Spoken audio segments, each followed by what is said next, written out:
Been a long time since we've been in the building. Last time I was in here screaming by myself. Son, when I do the solo episodes, I literally just be like, I be hyped, but there's literally nobody in here. Yeah, That's crazy. That's how it is for mine too. But how do you don't feel weird? Like you be in your bag by yourself. I did feel weird at first, but now it's like it's a part of the craft now. It like is, you though. know when you hitting on what you need, you know it. And it's Yeah. like that's all I'm looking for. Yeah. Sometimes you can be here spinning like, what the fuck? Yeah, what the This fuck am I this talking ain't about? it. I don't know how y'all do it, man. I don't know what it is. I need to feed off of energy or something. The energy's real. That's why I never wanted to be like a radio DJ. Like, I need people out there I could look never at your thought about face and that. shit. Like, you know what I mean? Nigga. Yeah. But I'm a Pisces and I'm an only child. I've been talking to myself my whole life. Child shit is different. Like, I'm really just doing it out loud. Yeah. But speaking about when you know you got, nigga, I think last episode, I was screaming, I gotta scratch my butt crack. I gotta scratch my butt crack. What are you gonna do? It was about things that you have to do, even though you know people gonna talk about you. Yeah. But it's like, yo, something I gotta do. Yeah. What am I supposed to do? Just walking around with my ass? I have to scratch it. Scratch your ass. You know what I'm saying? But I'm screaming it into the mic. I'm in here by myself. Yo, and it went on a tangent, yes? Yo, bro. It's crazy. It was wrong. Oh, this nigga was right here? No. Oh, By myself. Literally by myself. And then afterwards, I was like, I cannot believe I screamed that 4 times as loud as I could. it's for the art, man. Push the mic away. I gotta scratch it. What do you want me to do? It's for the art. It's podcast. But yeah, man. Dodge. So we didn't record last week. You know what I mean? We missed y'all. I missed talking about the shit that we was talking about. That's why y'all see me making videos on Instagram, because I just miss talking about shit, right? But Dodge has been on not vacation. I was about to ask, where's she at? She is actually in grad school now. It's a lot harder for her. You know, just imagine, she still got to pick up a kid. She's got grad school now. She's also been made VP of her school, and she lives in Jersey. Shout out to you. You know what I'm Shout out to saying? you. So it's just a lot harder to do. Trom has been traveling the world. Yeah. You know what I'm saying? I'm hitting him. He's like, I'm in Timbuktu. You know What you been doing? what I mean? I was in Bali and Hong Kong. Damn, what you doing out there? Just Like niggas. Like, nigga, what you doing out there? You just in Hong Kong? These ain't Niggas regular vibe- places and niggas just spaces. vibing. yo, just chilling. Just Opposite chilling. side of the world, man. Nice little vacation. Yeah, man. That's good, brother. But what do you do in Hong Kong? Like, what do people do in Hong Kong? This is serious Nah, shit. that's a fact, though. What do you Yeah, do? so Hong Kong is a huge ass city. It's like New York. It's literally Chinese. like has the most skyscrapers in the world, right? So it's like, it looks like New York. It's right on the water and everything. So there's a lot going on. Mostly just shopping, eating. Went to a couple of clubs, which was wild. What's a club like? Club, yeah, what's that? What's Yo, that what the about? fuck, bro? Yeah. I got offered cocaine like 3 different times in the bathroom. I'm like, oh, y'all party hard out here. Like, yeah. Wait, they just seen you in there. Was like, yo, you want to do some coke? Random. In English? They said in English, or In they just English. pushed like some white powder Yeah. towards you? It was like, Yeah. This Just one to- dude was like, he was like trying to open the bag. He was like, hey, can you help me with this? I was like, I'm good. No, I was can't. like, I don't want no Actually, parts of that. 'Cause I know help what you comes with that. next. Yeah, what you the know fuck? what I mean? Trying to set me up. And I know you like towering over all the people in there, so they just can't help but notice you. Like, Yo, look at this alright. nigga. Look at this nigga. Like, nigga, can Right. you open this for me? you feel me? This wasn't like, nah, So what can't. did you? So the clubs, is it American music? Like what is it? I bet it's So some I ill went to music. 2 clubs. One, I walk in and they playing Kendrick. I'm like, Nice. okay. Yeah. You know what I mean? Yo, you heard Um, yesterday. What'd you say? Yeah, this nigga. Yeah, he's a Drake stan. Now they play Sorry. Here's Drake. Rex down? Yeah. Oh, man. They play Drake too, but they play more Kendrick than Drake though. I'm sure. So, and they're singing along, word for word. I'm like, oh shit, everybody speak English. You know what I mean? To the song. To the song, right. Yeah, So- right. They might know English, like lyrics, but I don't know about conversation. But it was kind of bugged out, and then there was like 2 black dudes in there, and they immediately was like looking at me like, "What are you doing here?" Like, what are you doing? Like the movie Get Out. Like, Oh, yeah. what are you doing here? It felt good to see know a what I familiar mean? face. So it was dope. And one of them was from Paris, other from Amsterdam. But Oh, y'all linked up. Yeah. Oh yeah. Had to. We talked. Had It's to. hard. One of them, one from Paris, it was his birthday. He's originally from Queens. So we talking shit. He's like, yo, it's my birthday. Went to the next club with him. He lived in Hong Kong. He's like a promoter now. So now we getting in all the clubs and shit. You know what I mean? Shit was kind of fly. That sounds like you had a good time. That's Yeah, hard. It was dope. That is dope. fire. Like the funny thing is, I don't even go to clubs here. Yeah. But like if I'm out of town, I like to just see what the culture is like. Yeah, and for shit. sure. See You what know they I mean? on. Yeah, That's dope, bro. shit was kind of. Yeah. Did you have a problem navigating Hong Kong? Like, is things in English out there? And I'm literally speaking from a place of ignorance. I have no idea what it's like. I was definitely worried about that because it ain't like Spanish where you could kind of understand what they might be saying. You could read it and the words look similar. Yeah. Like, nah. But even at the airport, when you land, everything is in, it's not even Mandarin. It's like Cantonese, I think. Cantonese and English. So everything, they have English all over the place. And most people speak English. Now you got them glasses, though. I wonder if the glasses is going to get so advanced. Oh, yeah. Where you can just see, you see the shit in a different language and it just changes it to English. The new AirPods do that now. They translate the person while they're speaking into talking right into your ear. And the glasses do it too. Crazy. I think the glasses do it too. Have you ever used the glasses? Nah. I'm about to get them pair. They freak me out, bro. They're so good. Really? That's so good. Like there's nothing in your ear, but it communicates right to your ear and nobody else in the room can hear it. So it's like the glasses is talking to you because it's like AI, like Siri in the glasses. Come on, bro. You could be listening to music or you could be on FaceTime and I could be on FaceTime with somebody, he don't even know what we're talking about. But it's over my ear though, not in my ear. Yeah. You know what I mean? So it's incredible technology and obviously this is just the beginning. Yeah. It's just the beginning. Just the beginning. What's the next? What's the next level of the glasses? In your mind, you know he's a ufologist. What is that? You say youthologist? No, this is not even related. Youthologist? It's like some Scientology shit. Ufologist. UFOologist. UFO. Oh, right. Yeah. So, he's into that spacecraft shit. What's the next? Spacecraft shit is crazy. We talking about meta glasses. Yeah, I'm like, yo, how did you get there? Yeah. Meta glasses ain't shit to them niggas. Shit. Yeah, bro. Ain't nothing to them. Shit, I don't know, bro. I guess the next phase of like the glasses, I guess, is actually taking the phone, right, and putting it in the glasses. So basically making the phone be obsolete. Oh, for sure. I guess that's Neuralink and all that shit. But hold on, but since you a ufologist, what you think about the drones that was flying over New York City and all that shit? Oh, the shits over Jersey and all of that. Over the city. Oh, I feel you asked my personal opinion. Yeah, I seen them shits. I feel like that was a psyop. No, I seen them shits. No, I'm not saying that they wasn't true. I'm just saying I feel like that whole thing was a psyop. What's the psyop? Bro, I dead ass seen that shit, bro. What's a psyop? A psyop is basically a psychological operation, basically, and basically the government has did that over the years. Basically, when.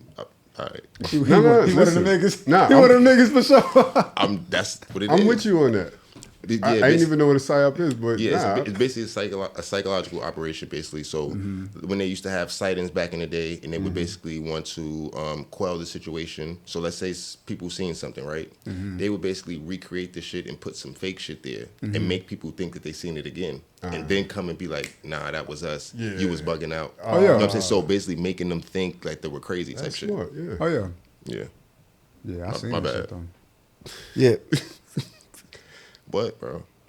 You need a nigga like that. When you say you seen it, you said it a couple times. I definitely wanted him to get that out. I wanted him to get that whole spaceship shit out.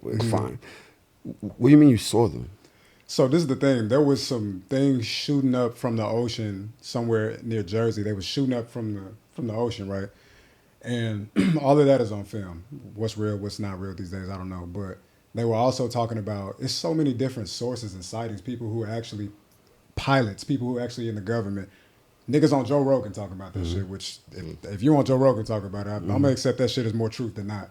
And people were talking about seeing things floating over like Manhattan, like specific. It was like, I seen this video one time, they was talking about something floating over Harlem. And one day I was on a rooftop and I was looking at something glowing, but it was staying in place. It was too low to be a star, but it wasn't an airplane. You know, airplanes got like two lights usually, or it's fucking moving at least. This thing wasn't fucking moving, bro. And it was three things. It was like one, it was another one, it was another one. And it was exactly like a previous video that I saw said what they were. I saw it and I was just looking at it like, I don't know what that is, bro. I don't know what Wasn't a helicopter?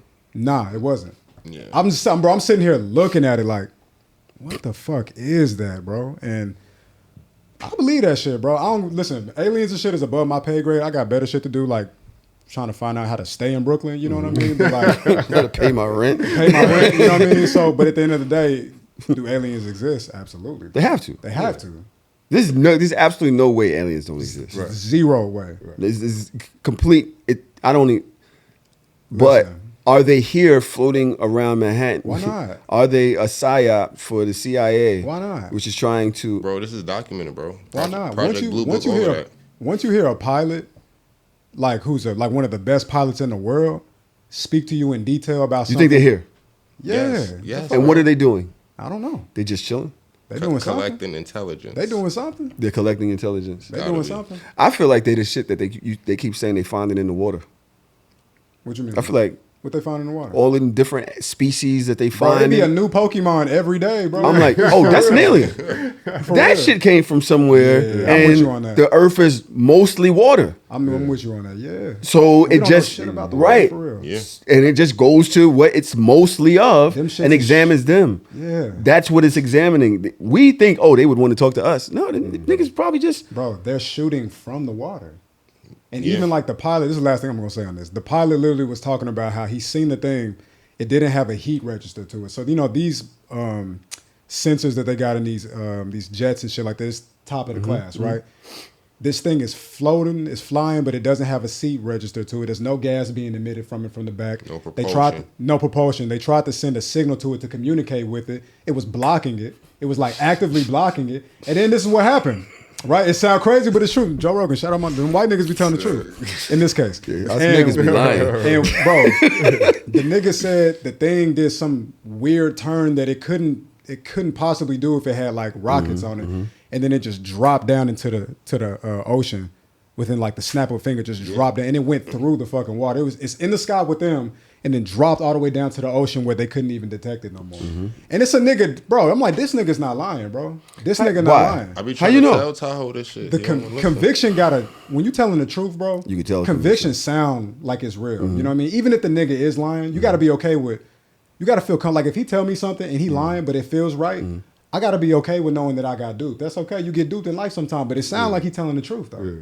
You get what I mean? So anyway, we ain't got to get. That's too some deep. bullshit, though, That ain't bro. what we came. that was some good. You just tried it. You just literally said some shit with conviction that sounded good. Bro, 'cause I was believe it. Bro, I believe what the nigga with conviction told me. We got Listen, him. I will trust my own just space. It's just zero possibility to me personally Yeah. that there's nothing else. So This then is how you it? know how is bullshit if you know it's more than just us then? I'm How's not. bullshit? I don't know, man. It's above my pay grade. What too, the bro. fuck is I they get it. doing here? I get it. It's in what form? Yeah, I don't yeah. care, bro. I'm just trying to pay my rent. NHR. When we speak about white people telling the truth, Sometimes they do that. we have experienced something that I haven't seen since I want to say, Kennedy. well, the shooting with Reagan or something like that. I was young when that happened, or He maybe didn't get hit though, did he? Yeah, I don't think he got hit, but Yeah. it was an assassination attempt, something Yeah. like that, right? And then, of course, before that, you had Kennedy, Yeah, he got and hit. before that was MLK. Am I right? And buckwheat also. Yeah. I think like 79. Buckwheat. Yeah. You don't remember when Buckwheat got shot on Saturday Night Live? Yo, all right, yo. Hey, respect the Buckwheat, Yo, because I come don't know. on, You know what I man. mean? I ain't, got Yo, Yo, rid can we of be it. serious? It was around the same time as Reagan. That's why I remember. Who is that? Niggas like, yo, they shot Eddie Buckwheat Murphy. and... When Eddie Murphy was Buckwheat on Saturday Night You remember Live? Buckwheat? You remember Eddie Murphy was Buckwheat? You talking about a character? Yes. Oh, see, that ain't right. Yeah, we it's talking about before niggas time. who actually died, who got shot. He talking about a character. That's what I'm saying. It can't be serious around here. This guy, Charlie Kirk. Now, I would see Charlie Kirk on these panels, and obviously we're late in the game with the Charlie Kirk conversation. I want to take it somewhere else. We'll follow the path of conversation. Yeah, for sure. Right? I would see Charlie Kirk on panels, mostly talking to people from college or woke people, LGBTQ members, woke black people, right? Just about Debates. And he would be spitting all of these ideas, some call them facts, some ideologies, whatever. Yeah. But it always seemed like he was like talking down to them. He's sunning niggas, basically. Sunning them, right? So that just, I don't really take to the guy. I didn't really care. Yeah. I didn't know how big he was or Yeah. whatever. I heard he had a lot to do with other things since he's passed. But I didn't really care about him too much one way or another. There's a million of them out there that feel this way the way he feels. Nigga, we're in the Trump era. Yeah. Like, it is what it is, right? Sure. and he got his shit smoked on national television. Yeah, he did. How y'all feel about that? I mean, so Don't be pussy. Don't be pussy. It's so shameless. I mean, I hate that I seen that. I ain't gonna lie to you. I hate that I seen that. I was chilling with my girl. We was at a little wine bar. Niggas was playing live jazz. It was beautiful. And I just opened up my phone just to check my shit. Opened up Instagram, and the first thing on the feed, bro. The first thing on the feed was, it's like you see it, and I already knew something was gonna happen to this nigga. I ain't see the caption, I ain't see who posted it, and then just that happened. And they showed him getting hit? Yeah. Oh, wow. That's the first thing. Before I even heard about it from any other place, I just checked my phone. First thing on Instagram, boom, bro got shot in his neck. And so I hate that I seen that. That's how I feel about it, first and foremost. You know, I know it's a lot of different opinions about bro being a racist. I was just telling bro outside, I didn't seen videos that give credence to people saying that he racist. And then I didn't seen videos that give credence to this nigga not being racist. I just seen one last night. When I found something on Instagram that I like, instead of saving it, I just send it to myself so I can go back and look at it later. And so it's like, it's fresh in my DMs. And that nigga was defending equality to an actual racist in the video. You get what I'm saying? But then I've seen other videos where he's sunning the shit out of people, you know what I mean? Because what he do is, and it makes sense, it's like we in the content era, so he's making an example of somebody who's trying to defend their position because they're passionate, but they're not well-read enough or articulate enough on the situation. Because the nigga Charlie Kirk could be wrong, but you don't argue as well as this nigga do it for a living. You know what I mean? So a lot of time you see him putting belt to ass on somebody who might be right, but they can't articulate how they right. And so, yeah, it's an unfortunate situation. What you think about it? I didn't see him actually get hit. You never seen the video? Yeah, I seen that I shit, was bro. in Bali Hong Kong. when it happened. Yeah. Right? And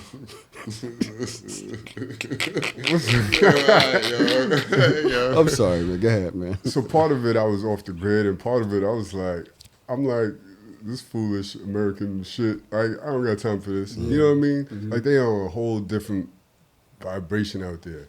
Which it was kind of ironic for me that all of this shit was going on. Ain't it though? And I'm like, yo. The irony. I know it's going to sound corny, but like being in Bali gave me a little bit of faith in humanity. Because I'm like, yo, not everywhere is as stupid as we are. Like, Everybody say that when you know they what I leave mean? America, bro. You know what I mean? Yeah, for real. So when I see all this stupidity going on following the murder, I was like, America is ass backwards. So that's neither here nor there. So I didn't watch it. I didn't go look for the video. I never seen it. But It was crazy. you know, my first thoughts was like, you know, his wife and kids was there in the front row. They was there? Yeah, They just was the there, fact, front row. That I didn't know. just the fact that you got a wife and kids. I mean, everybody got somebody that love them, but Yeah, you know what I that's mean. tough. To have small children and to die, he was like 31 years old. Yeah. So regardless of what he stands for, it's like, damn, that shit is crazy. Right? There's a lot of people don't give a fuck. Yeah. A lot of people are like good for him that he got his shit smoked. That's what our people saying. Huh? That's what our people saying. Yeah, especially our people. It's like, yo, he was saying all this stuff about some people got to die to protect the Second Amendment, you know, with gun rights, irony. protecting the right. The irony. The fact that it was a white dude that was caught, that they're saying that did it, right? Yeah. That is Republican, or this is whatever facts, because if you asked yesterday in his conspiracy theories, you never know what's real. It's real though. You don't know. You really never know, right? The only news that you get is what they tell us. Of course. We don't know if that's true. Yeah. That's just what they tell us, right? And if you believe the conspiracy theories, they plant shit for us to know. Right. They plant shit that can go on media, right? So who the fuck knows? And shit, you post a video, that shit will get taken down. Some other shit, that shit will get taken down. I know that for a fact. Yeah, me too. But there are the videos about empathy and him saying like, I don't believe in empathy. You know, I don't believe in us feeling sorry for certain things or whatever. And so a lot of people are holding him to the fire for how he passed based off of how he lived his life. What he said. Right. You could quote him and like, all right, you don't have empathy for others, and him talking about like gun violence. And he was like, well, some niggas gotta get shot in order for us to have For us the to Second have rights Amendment. to You know what I mean? guns. So And he, boy, that's how he died. and he's like, I'm okay with that. So okay, how okay That's are you with it? crazy. Like Is the, your family the okay poetry with of it? life. You know what I It mean? write itself sometimes, you know. I just, I'm always here to go against the room. Okay. So I feel ways on both sides. But with something like this, I do feel he was assassinated for his beliefs in front of his wife and kid. I don't know if I'm cool with that. No, I'm not cool with that. Not at all. I don't like, and I know that he's a racist, and I know that me being I don't want to say militant, but shit, I'm super pro-black. But, bro, that doesn't stop nothing. Yeah. That doesn't change anything. It just make it worse. As a matter of fact, he's turned into a martyr, right? That's the crazy part. And you don't know what, I've read enough comic books or watched enough X-Men to say, hey, if this didn't happen then the Sentinels wouldn't have come later. You know what I'm saying? Yeah, and wiped out the whole thing because of this. They knew that because this happened, they built this whole system to wipe out, and that shit went crazy and wiped out everybody, right? Well, and of course, it's just, art imitating life, but I do believe, like, yo, if they would do that to him, who's to say Charlemagne isn't somewhere?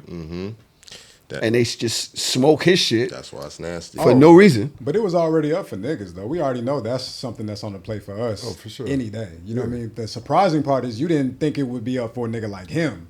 That's the crazy. part that fucked everybody up. It's like, oh, y'all killed this nigga? Because we used to dying. Yeah, that's another thing. I'm very desensitized. But that's to it. why we don't have empathy to his situation. It's because we used to dying. Oh shit. You know what I mean? Like, Yeah, nigga, it's we a done. Please don't pull up a list of all the shit that we didn't have to watch within the last 5 years. Facts. Don't Or take it every further day. than that. Or every day, Every day. based off shit that happens in our hood. They don't even get reported on They the don't, timeline. yeah. You know, so that's why we desensitizing. You know, to be black is to be a very multi-dimensional person. We're very deep people because we have to be. We gotta compartmentalize shit. We gotta push shit in certain places just so we can make it to work and do what we gotta do the next day. So I don't expect a white person to understand how black people could look at that and be like, yeah, I don't expect you to. Shit. I don't expect you to. The black folks that get assassinated is from law enforcement, it's Nigga. from government sanctioned agencies. Like, it's totally different. This is apparently one individual that acted alone. So it's not even a comparison. It's like the level of outrage that you would have when it's a government sanctioned hit is totally different. This is just one 22-year-old kid that acted alone, apparently. You know what I mean? And so that's why I'm like, I question, is he a martyr? Like, how is that considered being a martyr? If he didn't, Bro, they saying it's our fault. So that's Yeah, my it's all- point. yeah. They blame the left, so which is completely irresponsible, right? For Trump and everybody else to blame. You don't even have anybody in custody. You don't know what happened, but you're automatically blaming. Well, they're they do talking now. about They got it. we're going to avenge his death. Against who?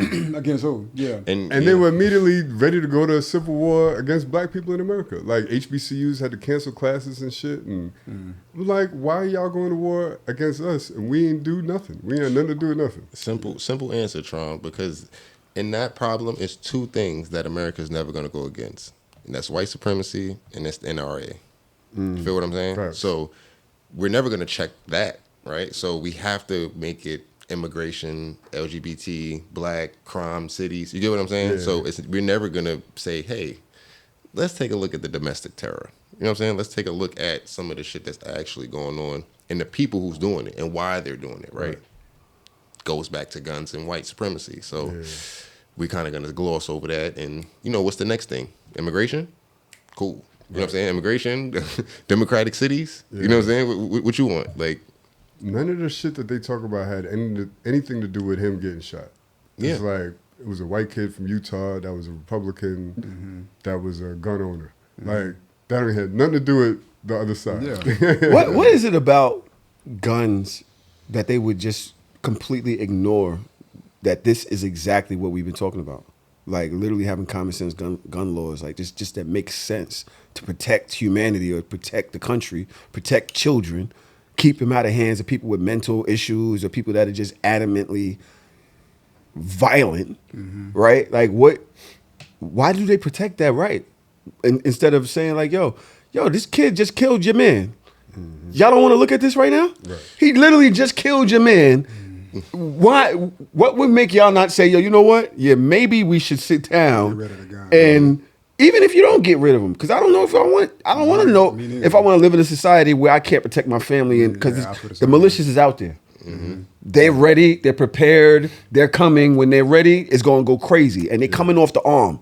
All of this little shit, pow shit we doing ain't gonna do nothing. They coming off the arm, long range, scope, 200 yards away, pop your head right off off your shoulders. Yeah.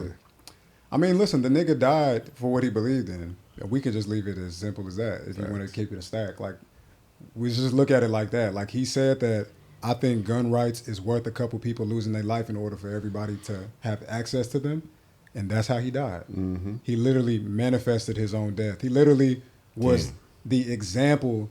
He died by what he believed in, quite literally. So maybe that's why they're looking at him as a martyr. Maybe not for the reasons why I would call somebody a martyr. You know what I mean? But at the end of the day, it's like, my nigga, you really about that shit. And we all found out. You get what I'm saying? So may peace be upon that man's family. Because to see somebody get killed like that, come on, bro. Bro was in a loose neck white t-shirt. You know what I mean? Like not the day he was thinking that he was gonna transition into the next thing. He wouldn't have wore that, right?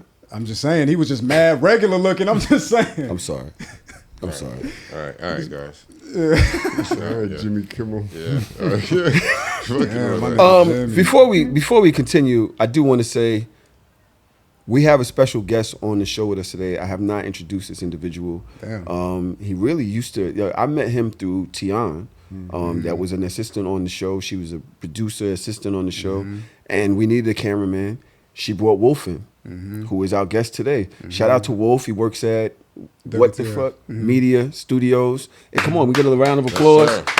Welcome back. Not only does that, but also has his own platform that he's built. Got a podcast. Got what's the name of your podcast? Halfway Up Podcast. Call it Halfway Up because you never finish rising. Halfway Up.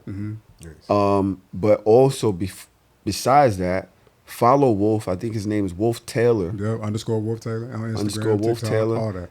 He just speaks. Before I knew that you had a pod, I would just hear you speaking. I would just watch your shit from time to time. I think we unfollowed each other for a time period. I never unfollowed you. But I was like, yo, because when you was here, you didn't talk much. You know what I'm saying? Very cerebral. I was like, he's quiet. You've been here 6 years now, 5 years. I've been here 6 years. 6 years now. Yeah. 6 years. And I started watching him. So since he was on the show, you know, I don't want to say I had a transformation, but I've been learning how to talk, how to communicate, you know, whatever. And I watch him, and I'm like, yo, this nigga's growing. Who the fuck is Wolf? When did he become this guy that I'm like, yo, but we never really talked on that level back then. So, yo, go to his page, y'all, to understand what I'm talking about. You'd probably have to scroll back a bunch now, because now he does a lot of pod clips. Before, he used to talk a lot more. I'm not sure. I mean, it's the same shit. You know what I mean? It's just now it's underneath a podcast. Right, you know what I mean? Yeah, so just scroll down, start right there. I got some. Just start. Right, and very, very cerebral guy. Thank you. I really, and I'm not just saying that to No, yeah, I believe you. Yeah, I am. No. I believe conviction. Once again, it sounds like the truth. You know what I mean? I would listen to things he say. Yo, during the Drake battle, he was doing a bunch of shit. Oh, I had a lick during that. He was going crazy during the Drake battle. You a Drake fan as well? Yeah, I love both of them niggas though, like equally. So yeah, are you mad that whole thing happened? Or are you happy that it happened? Nigga, that was a blessing for us fans. That was a blessing. I think it was bad on the game though. I don't think so. I don't think so. Yeah, how so? Yeah.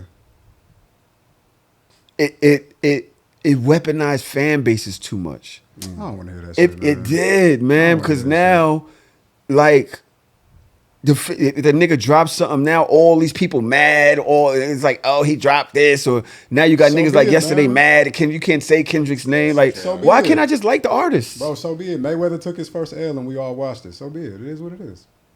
Yeah, I mean, I feel like battles have always been divisive. I'm like, what you expect? Have to they? this day, Nas and Jay-Z fans, it's like people got to draw the line. Yeah. Which one are you? Take over or Ether. Niggas still fighting about that shit. To this day. To this day. I hate when people like Ether. I'm like, You see? I do. I do. But I don't feel like it really split. Hip hop is bigger now. Hip hop is hurting now. Yes, what do you think about this? We spoke about this before. I told him that the battle was the worst thing that happened to hip hop. What? I did at the time. Like I feel like it was a great battle, great effort from both gentlemen. We make jokes a lot, but in all seriousness, I did gain a lot of respect for Kendrick. Right? You know, you can't not gain respect. For sure. But I think, like I was telling Tahoe, as far as it hurting the game overall, right? So let's look back 2 years ago, hip hop, right, Wolf, and now let's look at today. Hip hop has been on the decline pretty much ever since the battle. Since the battle, we've gotten a few quality hip hop projects, but overall as a genre, we're not dominating. How do you? This is hilarious. This is a fact. Go look at year to year. Go look at the year to year metrics, right? But why does that? Why? How do we know specifically that's because of that though? Because, well, we don't. We can say this: for the 8 to 9 years before that, we were dominating by a large margin. That happened. We are no longer dominating at all. Then what do you attribute it to? Though? Yeah, exactly. That's what I'm trying to get you to say. I'm attributing it to basically because, like we said, Tyler said, I also said too. As far as the fan base is being weaponized, hip hop got as successful as it did because it was the crossing of the fan bases, right? So I like this artist, they do a song, I didn't hear about him. You know what I'm saying? So That's how podcasts grow. It all grows together, right? So when we have the 2010s into the 2020s, it's a lot of newer artists being pushed up into the fold by the bigger artists, there and by those little artists growing into being staples in the game that we know today, right?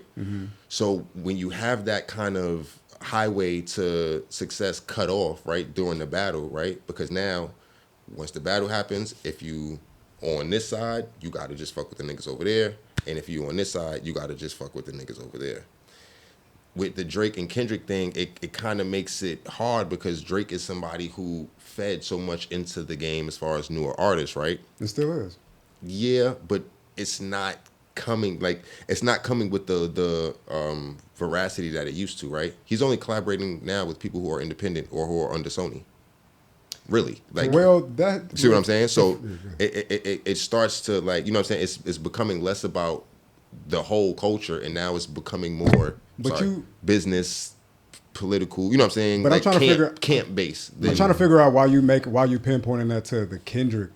Because the now I can't say I like something without some Kendrick nigga jumping in my mentions talking about, oh nigga, these niggas is whack. Yo, they was gonna do that. I can't before. just like what I like. Why do you before. hate? What does it do to you for me to like this song, bro? What? You know.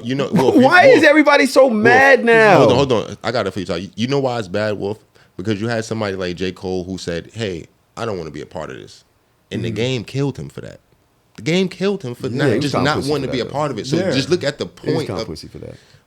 Yeah. You can't go around talking about you this and that. Like we ain't got to go to a whole rap shit, but he talking mad shit. Like he's this, that, I'm a this, that, and that, and he's doing it nice. And then when the shit come down, he's I'll never forget him on stage like, apologizing like, I don't want no smoke. That's a crazy look for you, bro. And to be quiet like this afterwards, and then you was gonna name your shit to fall off, and you fell off. It's crazy, bro. And I also think that, like, I think another way you could look at it, bro, is that this inspired a whole generation that might not even be here yet to start moving in a certain direction too, and we might not even see the actual benefits of what this did. You know, energy is a domino effect kind of thing. So, like, why wouldn't it be like people seeing because I think Drake is an artist for sure, but Kendrick stand on different principles though, right? So it's like, why couldn't the man who's closer to the roots of traditional hip hop winning be a good thing? Like, that's going to inspire people to be like, you know what? I actually don't want to go to Drake way, actually. You know what I mean? I actually want to stay to something. I want to stick to my vulnerability. I want to stick to being transparent. I want to stick to exploring new cadences, new explorations sonically through music. You get what I'm saying? So I really think it's a great thing. So yeah, I agree with that. Like, I think Kendrick's artistry, people aspire to be more like that since he won, which right? I think we need. But to Yes's point, I think that hip hop did take a hit, but not for what he's saying. I think so because, like, Drake fell off, right? Quote unquote, air quotes, he fell off. And Drake had been the artist, for the most part, kind of holding the shit together. Holding shit together Yeah, for hip hop. Yeah, he's the one that's charting. He's the one that's keeping hip hop relevant all over the world. So if he quote unquote fell off, and people aren't like fucking with him as much, then hip hop takes a dive. And Kendrick doesn't release much music. I don't know. Drake was the one Doesn't keeping, release music, doesn't interview, Yeah. doesn't put people on. But Drake's not bigger than hip hop though, so I wouldn't give him that credit. He kind of is. No, what? Huh? Not bigger than hip hop, but globally he represented hip hop and Drake- wore that shit on his back. Yeah, Drake is What the is only bigger hip in hop hip hop artist. right now than Drake? There's nobody bigger than hip But hop. what in hip hop is bigger than Drake right now? If you want, if like Kendrick, yeah, come, but he goes. What in hip hop, right? What is only thing that you got in hip hop right now is drama. You got Ice Spice rising to the top of the charts, Bro, when you got what are we doing in this? You got drill And we're music. talking about There's making nothing money. in hip hop that's really doing anything. Nothing. And As that's far as cool. making money. Moving. And that's cool. I like but- that girl though, the girl Kendrick. Doechii. Oh, Doechii? I love Hard. Doechii. Doechii Love hard, Doechii. boy. That's hip hop to me. Doechii hard. But they killed Doechii. Why y'all killing Doechii? Nah, she hard. She's tough. They're like, this is music. You gotta let her rock. Cause she do it all effortlessly. Yeah. Yeah, she one of them one-on-ones. She come from the TDE camp though. And so I'm saying hip hop is eating its kids. It doesn't, hip hop does not want hip hop to live. Things change and people gotta understand that. Like things change all around the world. There's like massive wealth transfers. Like things happen. And this is just part of them things. It's different phases of life for the earth. Earth come through, earthquake here, tsunami here, hurricane there, tornado here, like, and then the earth is still here. You get what I'm saying? Like that's change is inevitable. I hope that's what hip hop is. Nigga, this shit ain't going nowhere. And not because of Drake either. It's like Drake is not, he's not nearly big enough to tank something just because he's not involved in it anymore. He don't got what he don't. I don't he not think that it strong. ends without Drake. I That's just all think that that matters to me. it's bleeding without him. There was cares? no song of the Exactly. summer. Yeah. It's cares? just like nobody's really able to grab that banner and be like, all right, I got it. That's fine. Nobody. And this is because it's been so long. And the dominance that he had was so massive. He still got it. Right? And I agree with that because I still play that Drake is still party next Drake. door shit. Right? Please, yeah. Let's talk about hip hop eating itself. We got two other hip hop shits. I wanted to talk about Cardi. I really didn't want to talk about it. It's too late in the game. We missed 2 weeks of that shit. Who? With the Charlie Kirk shit. So it's just like, yo, look, bro. You think people not getting $1 million off of that shit still today? What's that? Like that shit, that algorithm is potent. I just wonder if black people should have empathy for that situation based off the fact that he was assassinated based off political beliefs. That's the real question that I had. We could go into to hip hop shit, but I'm not sure if we ever really answered that question. Don't ask us to be empathetic when we have to be apathetic to seeing our own people die all the time. That's all I want to say. So I think with black people, all you can really ask us to do is like maybe be indifferent about it. You know what I mean? Like I don't celebrate a nigga getting assassinated in front of his kids. Because as far as I know, he ain't shot nobody. As far as I know, he ain't put nobody in jail. As far as I know, he ain't did like certain things that's like unforgivable to me. Like if he a bitch ass nigga, the world is filled with those. You know what I mean? So if he just one of them, it is what it is. But what I want is don't tell black people what to feel. That at the end of the day, like don't tell us to give empathy when we have to turn our own what's natural to us off just so we can continue surviving through the day, because we got actual family members who dying every day, homies who dying every day, seeing niggas literally get killed in the most gruesome demonic ways every day, and y'all niggas don't make no noise about that. Y'all keep y'all life moving. You know what I'm saying? All the fucking PTA moms and y'all fucking doing Pilates and all that. Yeah, y'all not bothered by the shit that we got to see. We seen Trayvon die 100 times now. You get what I'm saying? So y'all lost one. I hate that his family had to see that, because I don't think that's right with God. Like, fuck how black people feel. I don't think God likes that. You know what I mean? The fact that a man had to be murdered in front of his children. As far as I know, he didn't do nothing punishable by death per se. You get what I'm saying? I don't know that he did anything that's punishable by death. Like, It's arguable. It's arguable. Let me get that life from you. You know what I mean? Because you killed somebody, you're responsible for this person being in jail when they're innocent. I don't know anything about that. At the same time, just, don't tell black people how to feel, because the fact that we maintaining how we are is kind of sick in itself. You know what I mean? Like we just pushing shit back because we don't got time to deal with it. And they definitely calling us monkeys and all types of shit all over these internet come on. things. They mad at us for they're mad at black people for saying they don't care or yo, he went out the way he went out. Yeah. But Do you nigga, care? when we go through some shit, y'all literally they removed Jimmy Kimmel off the fucking what's the name? Of the Late Show. Off the Late Show. Real Off the quick, network, yeah. but before we go there, like Wolf, I know you was like, we don't know if he hasn't been violent personally, like with a gun and shot a black person, whatever. But you could say that what he preaches, he's the poster boy for white supremacy, and white supremacy is responsible for a lot of violence. Racism is a form of violence. Yeah. So what I'm he with stood for has directly caused violent interactions for black people. So that alone, I can understand black people not having any empathy for his life. Yeah, you know what I me- mean? me too. What he symbolized is violence towards us. Yeah. You know what I mean? The system of white supremacy is, to me, the biggest threat against black people worldwide. You know what I mean? And he's the poster boy for that. So Yeah. if he gets clapped and we don't have empathy for him, like, shrug shoulders. That's kind of what I'm saying. I'm just like, listen, don't tell black people how to feel. You know what I mean? Like, if we Exactly. don't care, Agreed. if we don't care about it, then it's like, I mean, bro, we got a lot. What about the people that actually celebrated it? I mean, again, don't tell black people how to feel. That's how I feel. You know what I mean? Like, you could never, a white person could never understand how serious this black experience get. We don't got enough podcasts in the world to really break it down. You get what I'm saying? Like, this black experience shit get real. Like, I talk to my mom all the time, and I be like, you know, I think when I pray these days, I need God to work on my heart posture. You know what I mean? Because I'm really mad at white people for what they've done to us in a real way. In a real way. I'm like, In a real way. the shit that it be tough for me, bro. I'm not even gonna lie to you. And I be asking God, I'm asking God to work on my heart posture, and I'm asking my mom to pray for me to help me through it, because sometimes I be like, you know what? Emotions are a double-edged sword. And it's like, at the end of the day, sometimes it don't benefit me to be mad at you. You get what I'm saying? Because at the end of the day, like, the anger that I feel towards you is the anger that's resting in my body. And that's not good for you. It's not good for me. Right. So at the end of the day, it's like, what's more important? Like, me making sure I'm in the right space to get ahead in life, or me being like, feeling, you know, just like, try to pay it no mind as best as you can. But I got serious anger issues toward white people, because, like, I don't think people know the things that I know. Like, I had a conversation with my mans, and real quick, I'm going to just say this and get off of it. You know, we record for a long time. Go ahead. He was saying, you sound like you got hate in your heart, right? I was like, you know what? I laughed. I was like, you know what? Maybe I do.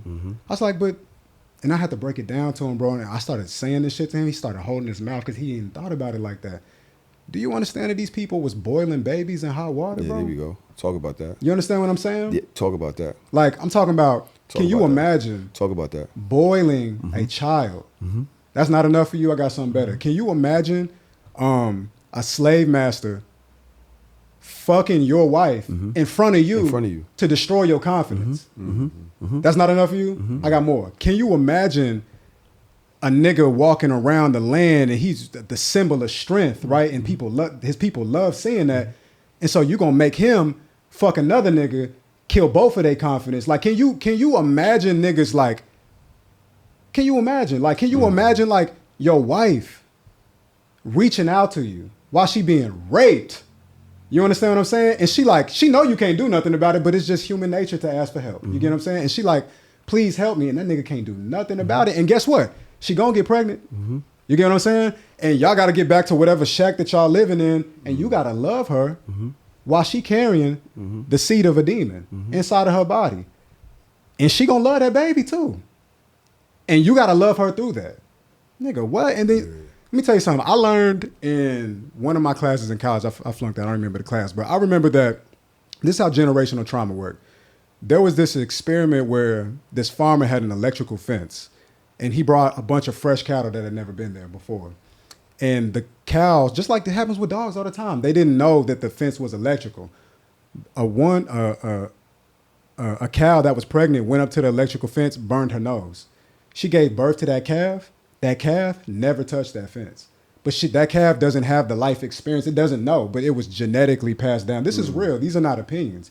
So you take that, right? If you can just believe that, that's factually based. You don't got to take my opinion for it. Just Google it. So then you take that and then just extrapolate how you think that trauma might pass through with us. Just think about that. But y'all niggas wouldn't understand. You get what I'm saying? Because y'all doing yoga and walking dogs early in the morning and having Caribbean women take care of your babies. You know what I'm saying? You wouldn't understand. That shit hurts. You wouldn't understand. Like, you just genuinely wouldn't understand. So when we don't feel a way about it, it's like, nigga, you don't know how deep this shit go, bro. Facts. You just don't know. That's true, Wolf. And now you get. God damn, you smoked up. Yeah, you smoked Nah, bro, it's real. And like, so Son, the way I really feel, and I was talking to a white dude. I was working with him one day. I was working with a white dude somewhere, and he follows us. And he was like, "Yo, to be honest, you and Charlie Kirk is kind of on the same shit. Y'all just, you on one side of it, and he's on the other side." And I was like, "Is that how you really feel about it? Because y'all did something to us. Your people literally had us in steel-plated collars, bro. Brother. How do you? I'm watching the show, right? Vikings. This is what y'all was doing. Y'all was literally going to different people countries and killing them and taking their shit for nothing. It wasn't even like y'all needed it like that. It was just that's what y'all did. It's not even that they did something. They're doing something to us. This is still going on. It's still happening. hanging us. You know what I mean? Beating us. Starving us. You know The what I whole mean? concept of soul food, it came from, you get what I'm saying? Like the whole concept of that. Come on, Wolf. Like we celebrated, but like, nigga, it's so, you want to talk about the trauma, nigga, you got us eating bad, killing ourselves. My nigga, what you talking about? We don't know shit about a nutritious nothing. We don't know nothing about none of that. Nigga, we fucking, bro, part of the reason why when I worked here, I was quiet because I was just surviving, bro. I was genuinely surviving. Like I remember one day, I had been in survival mode so long, bro. You know what I mean? That like, I remember one day I was cleaning my room while I was working here. I was cleaning my room though, and I had like napkins and ketchup packets and shit. And a part of cleaning my room, I was putting the napkins like neatly in a little area and the ketchup packets neatly in the area. And then it took my girlfriend to tell me like, why don't you just buy a ketchup bottle and why don't you just buy paper towels? And I was like, yeah, why don't I do that? Like, why don't I do that? But as I was cleaning my room, that was part of me cleaning it. I was like, let me put everything, you know what I'm saying? So like, what I'm saying is like, y'all wouldn't understand the levels of survival because it was like, I had been on the move for so long that this was part of me being on the move. You know what I'm saying? I need to keep my little ketchup packets and shit. You never know when you're gonna need it. You never know Because you never know when you're gonna need it. So y'all, again, these niggas, they don't understand, bro. We be going through shit, bro. I never.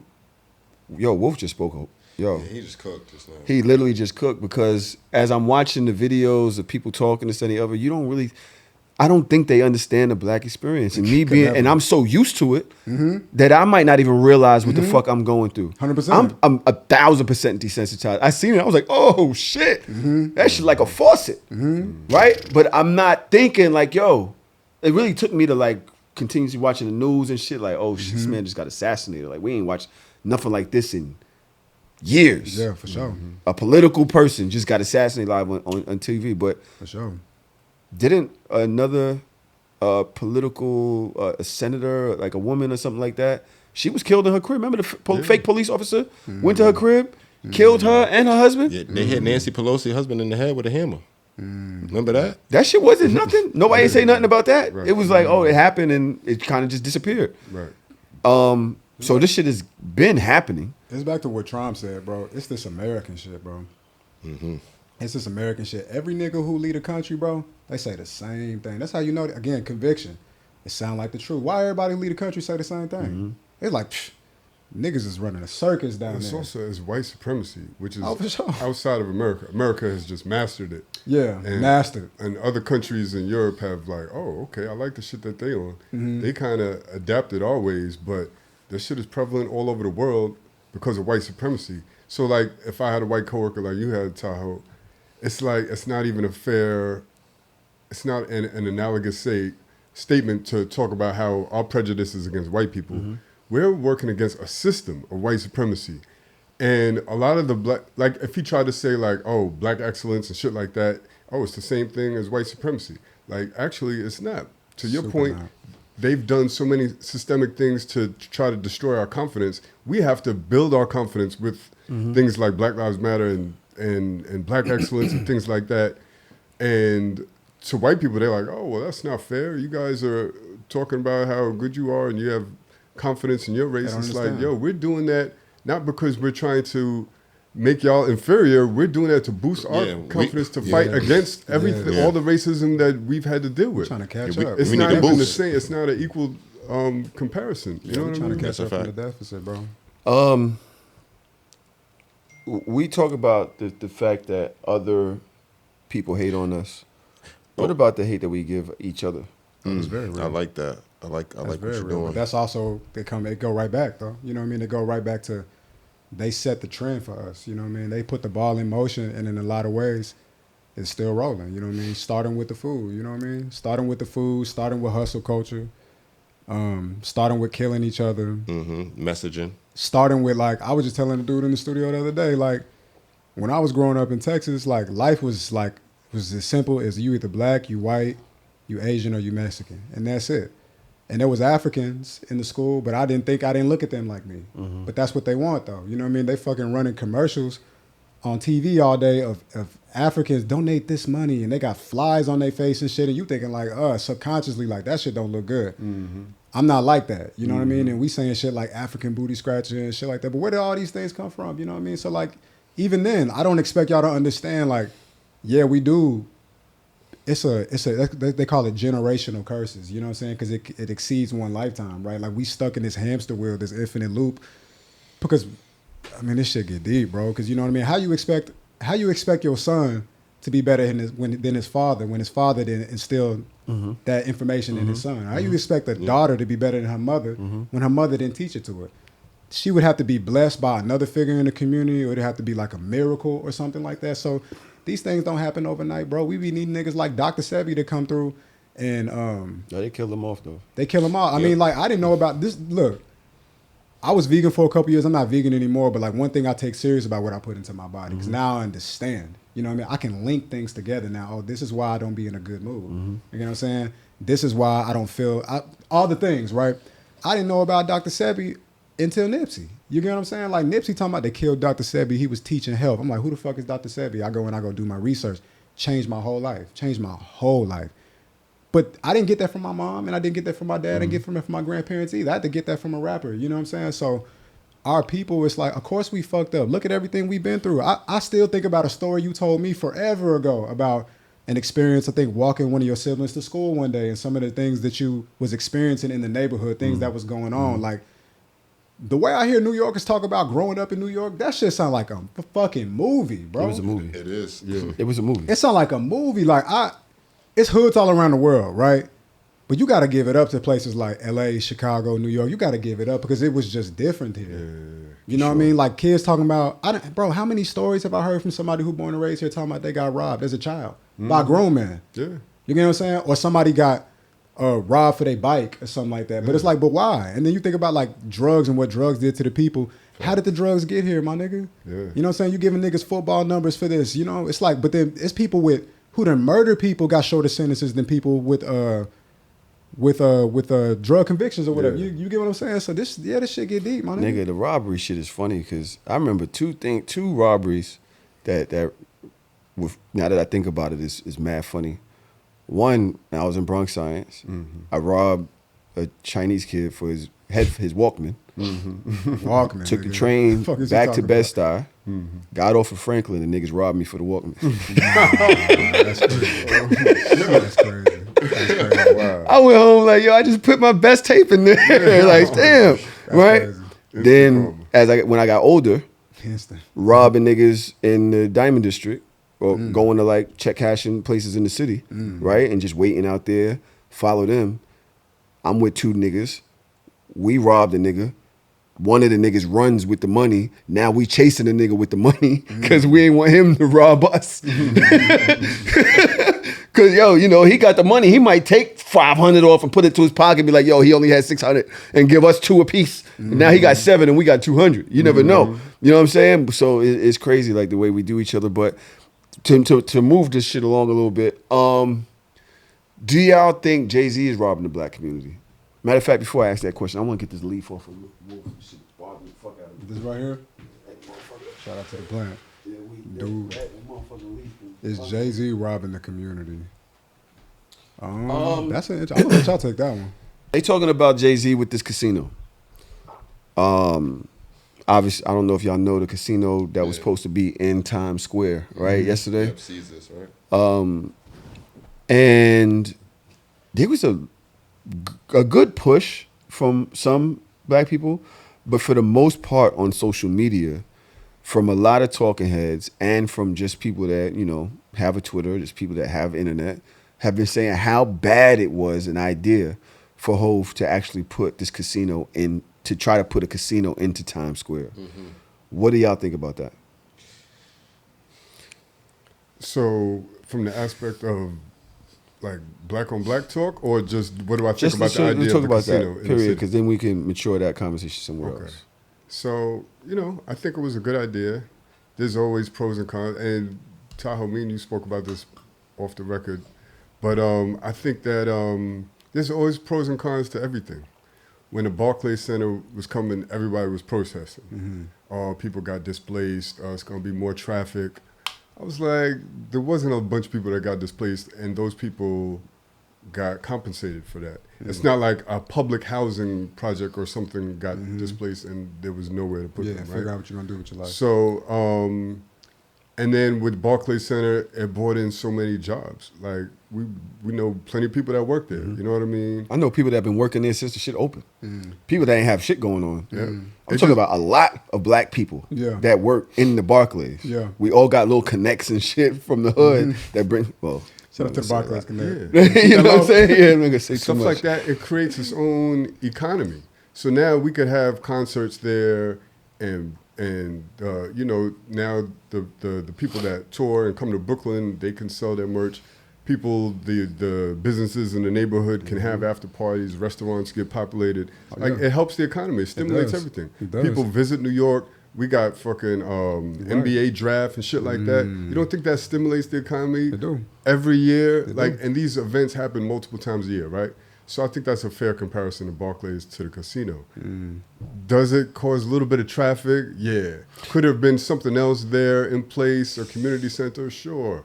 But at the end of the day, there's always pros and cons, and I thought of it as... What about the people that say that he lied to the black community, talking about he owned the Nets or he owned this and the other, but he only had like a 1%. Somebody was like, oh, he lied just to get our support for this, and then as soon as he got his money, he left and got out of it. That's... Yes, it Get is. him, yes. Nah, true. Nah, I think, damn. I think it was a bad idea. I'm going to say that. What was the bad idea? The casino idea, it was a bad idea. Respectfully, very respectfully. Shout out to people over there. But I think it was a bad idea because when you're thinking about think about places where casinos are, right? What do casinos bring? More crime, more poverty. That's not true. That's true. Show Give me an example. Give me an example of where you would want to live by a casino. Give me where they have casinos. Bro, we talking about Times Square. They have But this is what I'm talking about. Who cares about who lives in Times Square? We don't live over there. Bro, but people live there. What are you talking about? They have a zero... There's people that live there, bro. What are we talking about? Not We're basically black saying people. Okay. There's a Caesars Casino in New Orleans. Y'all know I go to New Orleans often. Right. It's right downtown, similar to what you would consider Times Square. You know what I mean? It's in the French Quarters, and ours would be in Times Square. Same shit. It's there mostly for tourists. But the people that live in New Orleans go there. There's no violence. There's no fights. It's probably the safest place in New Orleans. You're not going to pop no shit in Times Square, nigga. There's like, you know what I mean? There's thousands of police in Like, Times Square. yeah, like who goes there Bro, for shit violence? Like shit the goes casino down. is not gonna. It's not gonna. Like, no violence is gonna come from that. You know why violence is a problem? Because the casino itself said that they would supply the area with a private security firm. That tells you right there that they are expecting more violence. If they are saying this is what we're gonna bring with the situation, that says They're also something. telling you that they're willing to deal with whatever the thought of something. Yo, we already gonna put shit into place so that doesn't happen. What? Bro, we talking about Times Square. You ain't never seen Spider-Man and Batman fighting in Times Square? The fake Spider-Man and the fake Batman fighting? Bro, you never see, like, what are we talking about, bro? It's not Times Square from 20 years ago, Tahoe. Bro, I've been in... Yeah, bro, Times Square is fucked up, bro. It's not, like, what are we saying, bro? All right, if Times Square is fucked up now, how much worse do you think putting $100 million into it is it gonna get? You're talking about, yo, Okay. I am going to gentrify this area. I'm going to put hundreds of millions of dollars Basically what you're into saying. this shit right here so that it doesn't look the way it looks right here. And y'all are saying, nah, that's bad. Gentrification don't raise crime up from what I can see in actual life. Like it finds a way to push it out the way, and unfortunately some other things get pushed out too. But I don't see more crime though.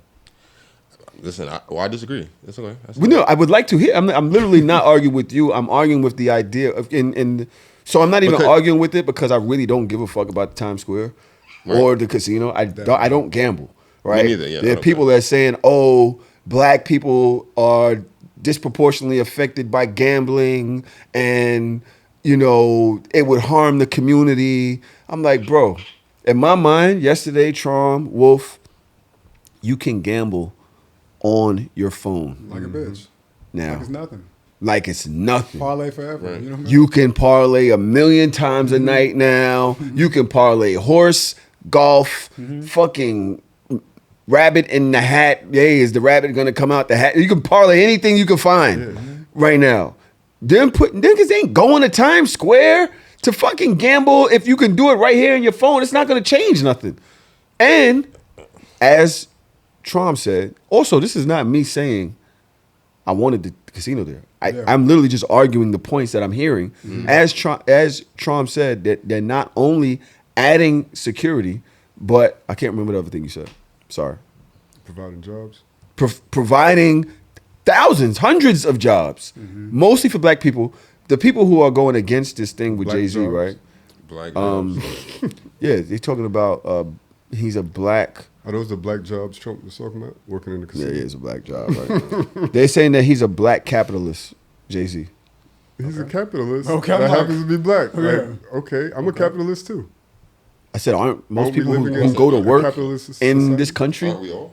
capitalists? Yeah. You're working for capital. Yeah. You're working for more Working for capital. capital. You want to get more. You want to get a promotion. So what? You can get more. Yeah. You'd like to own a business or whatever so that you can get more. Scale, bro. This is, what are we talking about? Why is it that they're so mad at him? Give a fuck about aliens, nigga. I'm trying to capitalize, nigga. One thing I do want to ask y'all, okay, away from this Times Square shit, none of us are really super invested in it. Yesterday, you had anything else? No. I don't get Trom, Wolf?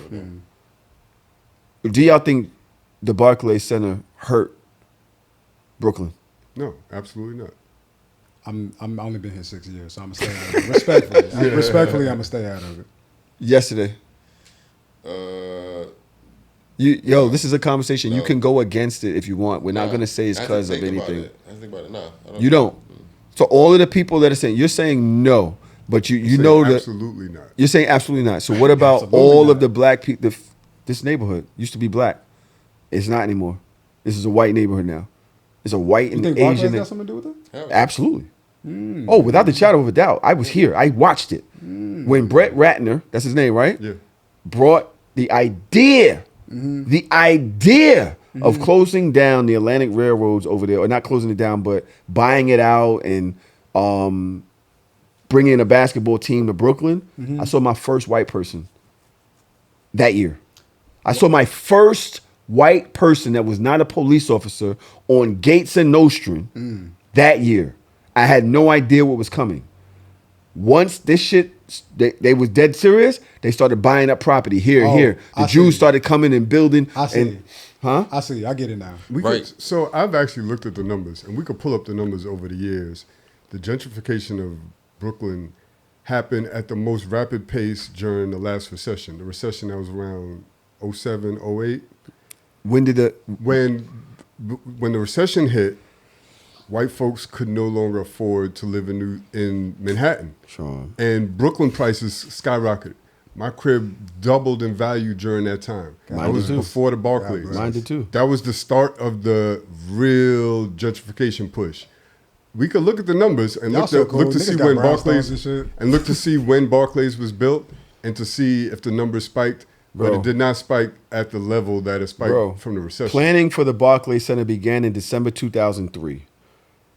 2007, they purchased the naming rights for the venue. 2010, construction on the arena begins.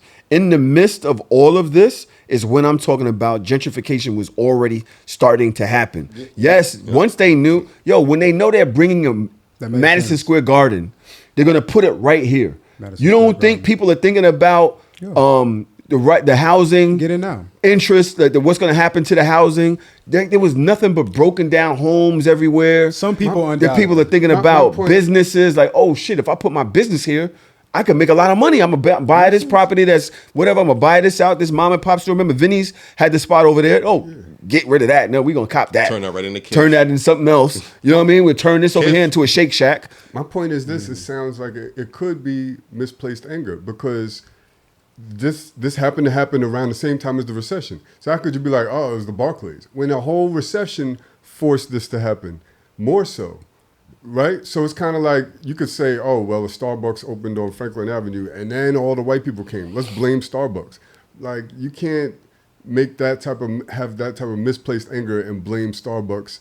There's so many other factors. And from the research I've done and the conversations I've had and being, going to community board meetings, and the recession was the pinpoint period, that 2-3 year period. Maybe that was the catalyst, like the Right. big Yeah. bang of it all. You know So what I mean? could I have think both of y'all right. Barclays could have contributed to it because it probably raised Without a property doubt. values. Without a doubt, yeah. Property values being raised as a part of gentrification, but I don't think it's as big a factor as you think it is. But going to the point about the casino, Trump, it's the same idea applies there. Once you have the idea and then you have the move, everything follows the move. So that's why I said when you put the casino in 42nd Street, what do you think happens to Harlem? What do you think happens to LES? What do you What's think that? happens to the people all of the black people that live in those areas? That it's the same thing. Exactly, Tahoe, to what you're saying about what happens in Brooklyn, Bed-Stuy, Crown Heights, Clinton Hill, Fort Greene, right? Williamsburg, Bushwick. You see what I'm saying? Like how the So- gentrification leads through all of those branches. I It's don't the really- same. It's the same I idea li- I going into literally- Manhattan. Literally just had this conversation the other day about gentrification. You can't stop fly shit from happening in your neighborhood because you're afraid that the property values are going to go up. That's counterproductive. The problem is we're not on the other side of the property values going up. We're not in Absolutely. the ownership side. Right. Property value going up is not a bad thing. That's not the sole that's not the sole damage of gentrification. Well, I think they are scared of the fly shit going on and then being pushed out because Yeah, of it, exactly. more so than And anything. not- Not necessarily the property value going on. It's like, Bro, oh, our neighborhood don't look Not- like ours not no being more. included. Sorry, go ahead. No, Well, I go mean, ahead. Go that's, our neighborhood isn't ours no more. That you don't think that's a bad thing because only now the property value goes up, but only they can afford it. They changed the way Bed-Stuy looks. It's not even called Bed-Stuy no more. It's like Stuyvesant Heights. Tahoe. Huh? They Yeah. control who they allow to buy. You get what I'm saying? So they won't even let you play if you're not at a certain level. So that's what's making it. That's what makes it. So really I bad. want to know why Trump thinks that this is not a bad idea. And again, I'm just arguing against you, right? But you presented that point that you're saying it's not. Brooklyn doesn't look like ours anymore. This was our shit. Why don't you think that's a bad thing? I do think that's a bad thing. But then I how don't are you think arguing that it's- I don't think gentrification it's isn't a direct result? I think there's a lot of factors involved. Mm-hmm. I think fly shit being built is a small fraction of why this is happening. And I think we focus too much on that small fraction. That's my point. Yes, there is some responsibility and blame for the Barclays and for all this fly shit for property values to go up. But what I'm saying is, at the end of the day, you want property values to go up in your neighborhood that you live in, because that means the neighborhood is getting better, the school system is better, it's safer, there's more entertainment, there's more things to do, there's more fly restaurants and bars. That's what you want your neighborhood to do. And when shit gets fly, property value goes up. That just means more people want to live there. It's not an exact correlation to gentrification. Gentrification, that's one part of gentrification, is property values going up. There's other parts of it. And I'm like, I think we're focusing on the wrong part. Well, I think it's that rent going up for people. You know what I mean? Like if the domino effect of them bringing some new shit, knowing that new money gonna come in, knowing that they can afford the new money. It's like, get these old ass niggas who been in this spot for however long they've been. Fuck y'all. You old, get gone. Go to North Carolina or something like that. You know what I mean? Go get pushed. Because I think that's the actual problem. The property value going up, a lot of the people are not owners, so that don't matter to them anyway. You get what I'm saying? But you think about the people who the rent keep going up, and it's like, my nigga, why that rent keep going up? Because I know it's somebody who can afford it, nigga, and it's not you. So leave. You know what I mean? And that's only one way I can push you out. You already broke. You barely keeping it together anyway, so I don't got to do much. I'm going to just press on you. I'm gonna lean on you just a little bit, and then you're gonna get pushed That's out. it. And then it's like once you gone, now I'm gonna take your room. What they call it? I'm gonna double that bitch. You know, and throw an extra 500 on it. 'Cause it ain't gonna mean nothing to that fucking Thousands. You know, Yeah, throw it down. Nigga, thousands. my last tenant was paying 12. My next tenant after that was 23, and my next tenant after that is 28. I pay 28 now, and it's disgusting.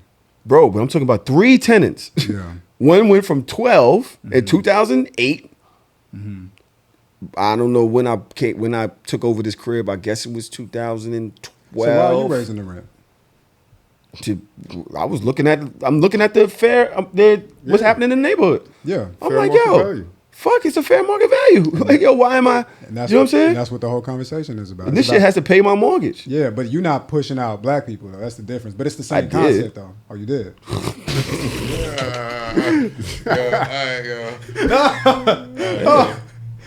Hey, Tahoe Caesars. hey, listen. Hey, So that's why I say Listen. like instead of making the home instead of blaming the homeowner, Capitalism. there's somebody that's moving in that's paying the $2,800. We need more black people to be able to afford that number. Like I think we should need to reverse engineer this shit. Like the rent going up ain't the problem because there's people that could afford it. How come our people can't afford it? Like what are we not doing? And that's right? actually what was happening with me.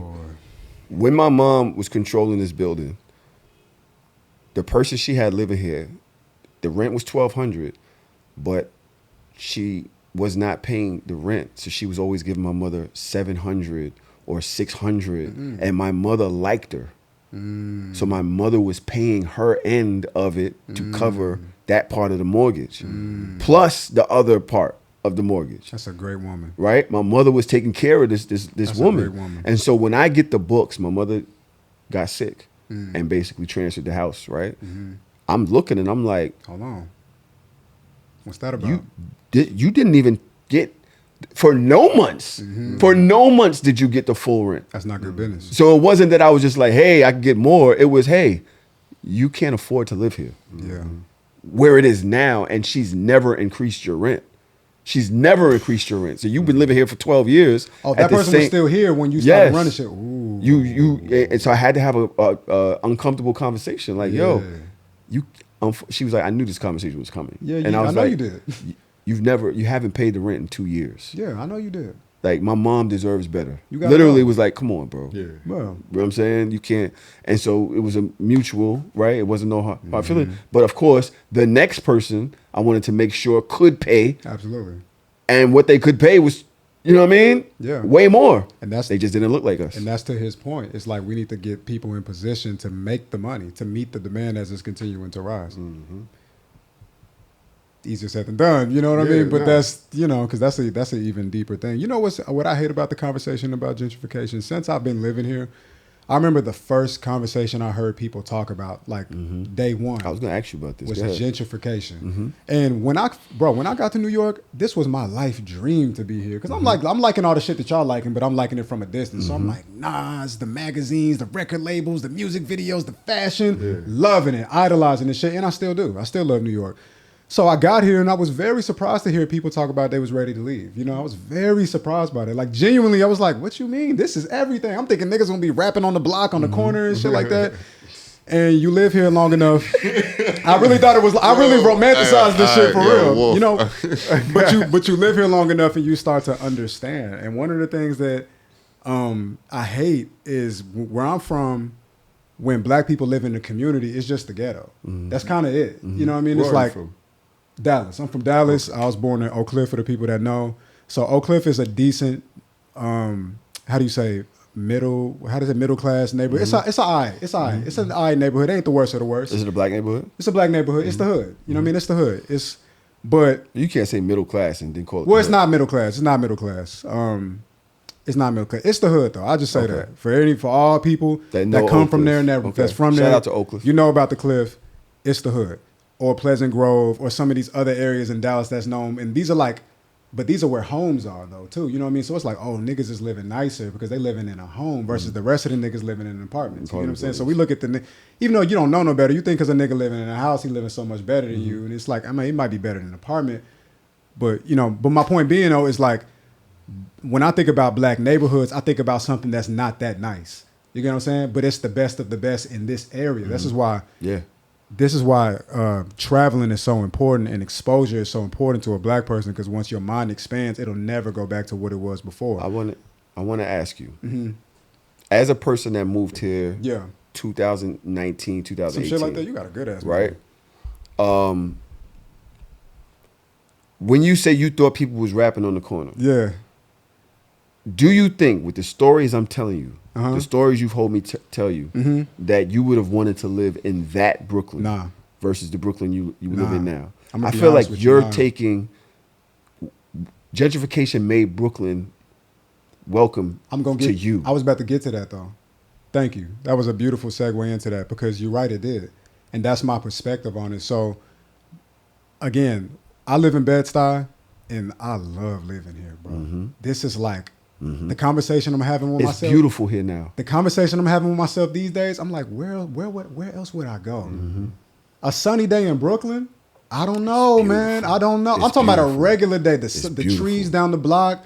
It's beautiful. It's grandmothers, grandfathers sitting on their stoop. It's beautiful. older brothers walking their little brothers away from school. It's like, it's just a magical place, bro. And it's like so beautiful because it's black. But all I'm hearing people say is it's increasingly becoming not black. And so then it's like, well, where else in the world? And the answer is there is no other place in the world. You know what I mean? Where else in the world will you get this? Like this, I don't know if people think this is the hood or not, but these buildings, the architecture, this place is a glorious place. It's a magical place.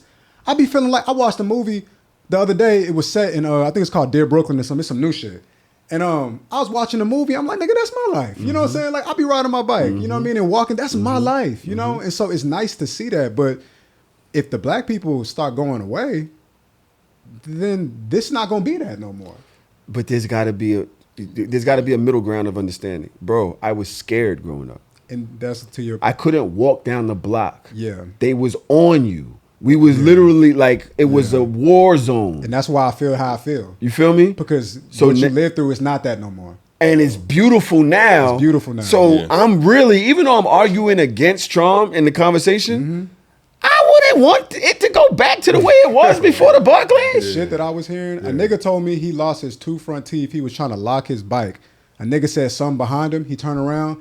Nigga hit him in the mouth with, he said a lock that was in a sock. I don't know what but and that's how he lost his 2 front teeth. As he Didn't talking even to do me. nothing to the nigga. And he was a kid.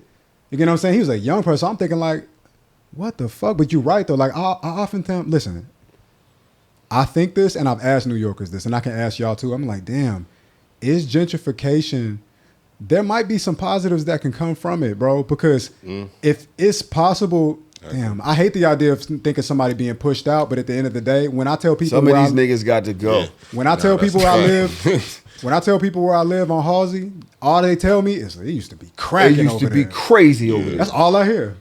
It used to be crazy over there. I was looking at a spot somewhere else on Nostrand, not Nostrand, somewhere in Flatbush. And one thing about me, I got a lot of women in my life. I got my mother and my sister. I got my lady. You know what I mean? And I got people who visit me all throughout the year. You right? don't want them walking around over there. I don't want them walking around there. But where I'm at, I'll Beautiful. do whatever you need to do. Beautiful. It's a park right here. It's a grocery store right there. Therapy wine bar right here. Malcolm X trad room right here. Dick and James right here. Do whatever you need to do. You know what I mean? And that's why it's like, damn, bro. Y'all talk about Brooklyn. Y'all talk about gentrification around here. I understand that you was renting and you can't, but nigga, it's safer. It's more beautiful. Like that, the upkeep of the neighborhood is different. The fact that y'all could go ahead. So I had to look it up because I looked it up before. Look it up, King. What? Oh, Look it boy. up, King. What did you look up? The definition of gentrification. Okay. Because there was a conversation I heard before, and they looked it up because it was important, right? A process in which a poor area experiences an influx of middle class or wealthy people who renovate and rebuild homes and businesses, which often results in an increase in property values and the displacement of earlier, usually poorer residents. Yes, and lack of culture. Nothing about the definition mentions race. And the reason why I wanted to look it up, because I remember I was watching something and it was like, yo, we have to gentrify our own neighborhoods. Yeah. And there are some examples of black people gentrifying their own neighborhoods. You can have middle, upper class black people move in build nice businesses, raise the property values, and it stays black.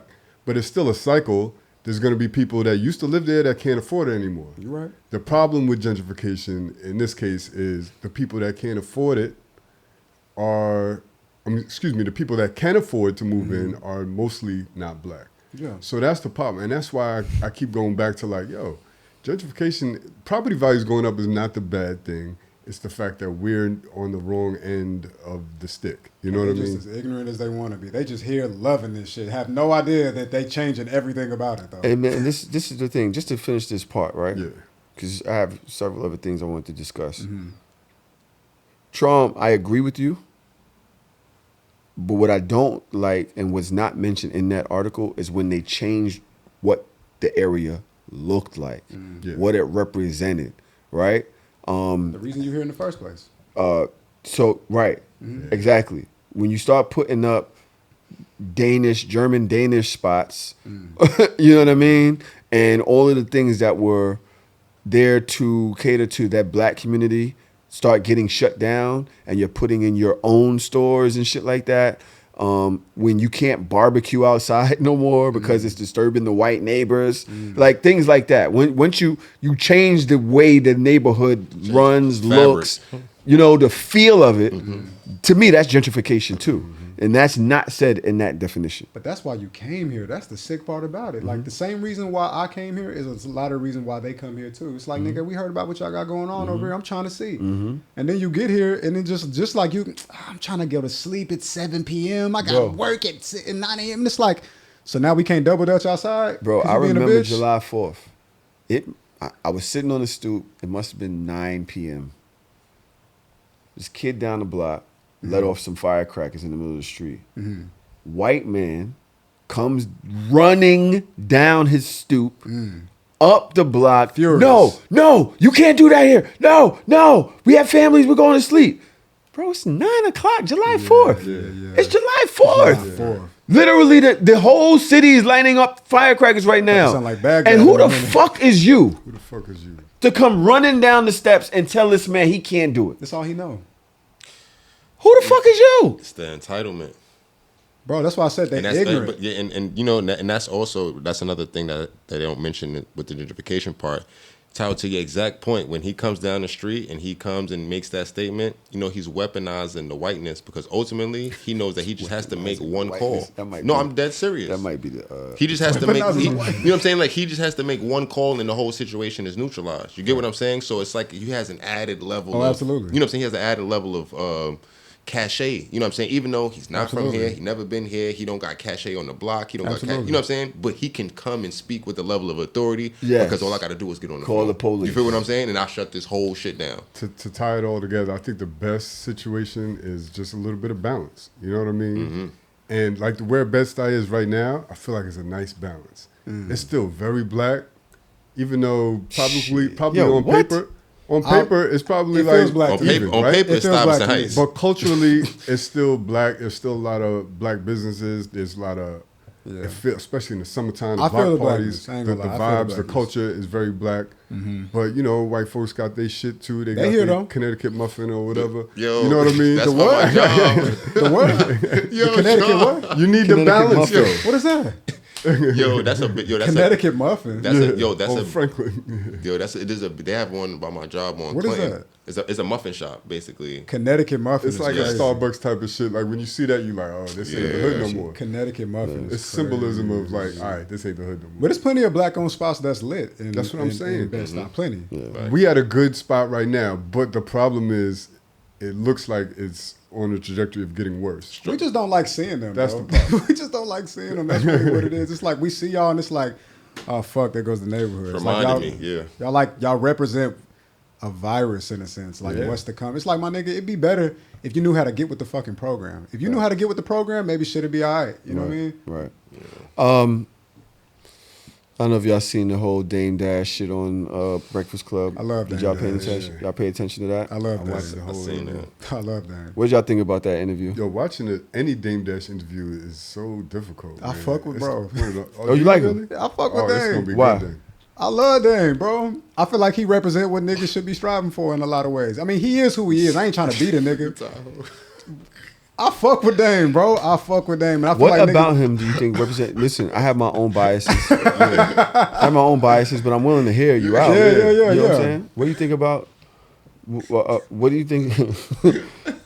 What do you think about what he represents that we should all strive for? Ownership, leadership. What does he own? What is he on right now? I don't know, but he be preaching about ownership though. I know that though. Like he had the whole iconic moment on Breakfast Club where he was up there putting belt to ass about ownership his and son's equity. cookies? Let me tell you something. Let me tell you how black people work for the most part. We don't know shit until we get exposed to shit, right? So a lot of us don't come from families who own businesses. A lot of us don't come from people who can put us on to certain kind of things. But like I said, once your brain expands, it can never go back. Equity. One of the first times I ever heard the word equity was during that episode on the Breakfast Club. I didn't know what equity was. And that was what 10, 12 years ago. That was a long time ago. So I was like, once I realized what equity was, and I was like, oh, well, let me look into that. And then you start to learn. He talking about ownership. I don't really know what ownership really mean, not in a practical sense. Like he using his son as a good example. Like I'm thinking like, bro, I'm black, bro. You know what the fuck every black man's plan is? To get rich and buy your mama a house. That's it. You know what I mean? That's a black man's plan universally across America. But you don't really know how you gonna do it though. You know, you're just like, I gotta get rich. I gotta be a rapper. I gotta be an NBA player. You know what I'm saying? I gotta do some shit like that that's just larger than life. And so I like that the nigga talk about just a practical, he gives you the tools to wrap your mind around how this shit actually fucking work. I feel like he was doing it in this interview as well. Like the family, what the fuck is a family office? I don't know what that is. I ain't never heard of no shit like that. You know what I mean? Talking about acquisition and shit. I'm older now, so I know a lot of shit, especially working at the studio. I done learned a lot, but bro, this nigga helped make one of the largest movements in hip hop music or just music ever, bro. Yeah, the nigga be goofy sometimes, but he still is who he is, though. To me. What y'all think? Oh man. So the problem with that is the problem with that is he preaches ownership without the proper context. He preaches ownership to a fault.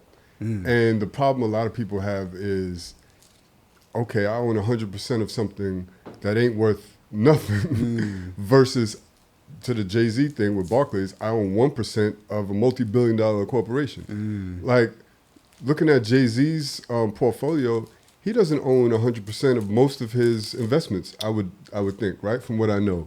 But he's doing very well for himself. What do you say, 1% of a billion more than niggas ever seen? You know what I mean? There's still equity, there's still ownership, and then you could take that equity ownership and parlay that into something that you want to keep for yourself. This is my baby, I'm going to own 100% of it. Absolutely. Right? Like Dame is leaving that part out. He's also you cooking. the poster boy for not knowing how to work well with other people. Oh. Like because I done heard stories about, bro. You know what I mean? You know what I mean? So part of ownership is also collaboration, and he just kills the whole spirit of that. He's condescending. He's somebody that clearly needs therapy.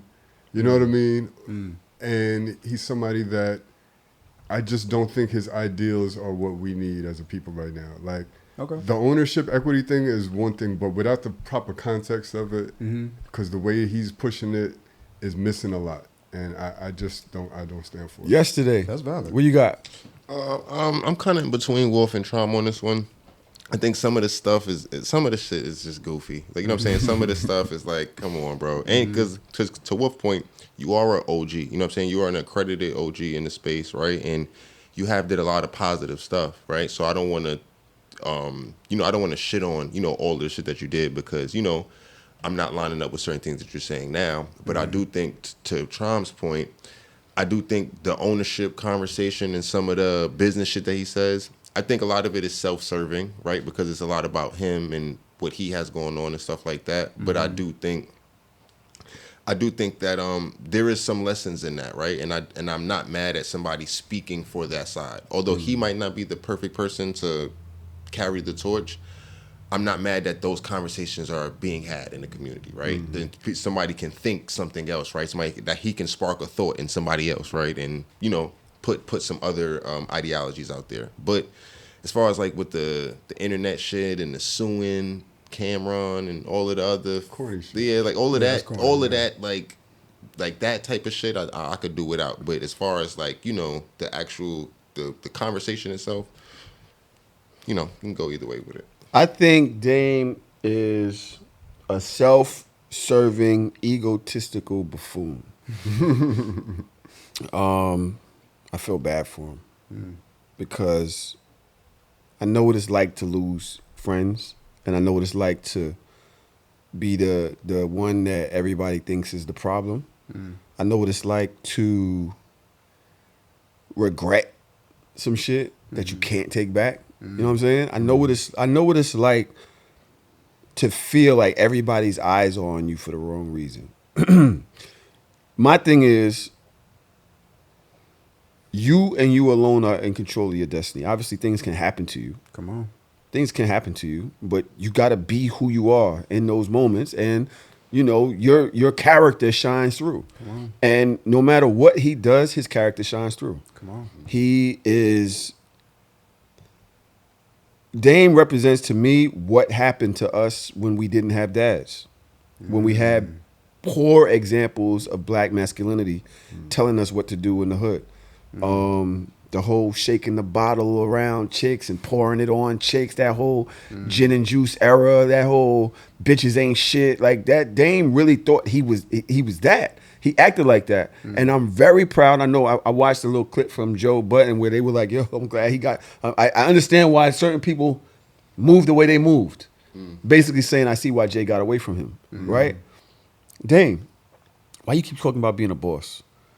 Why, if you're a boss,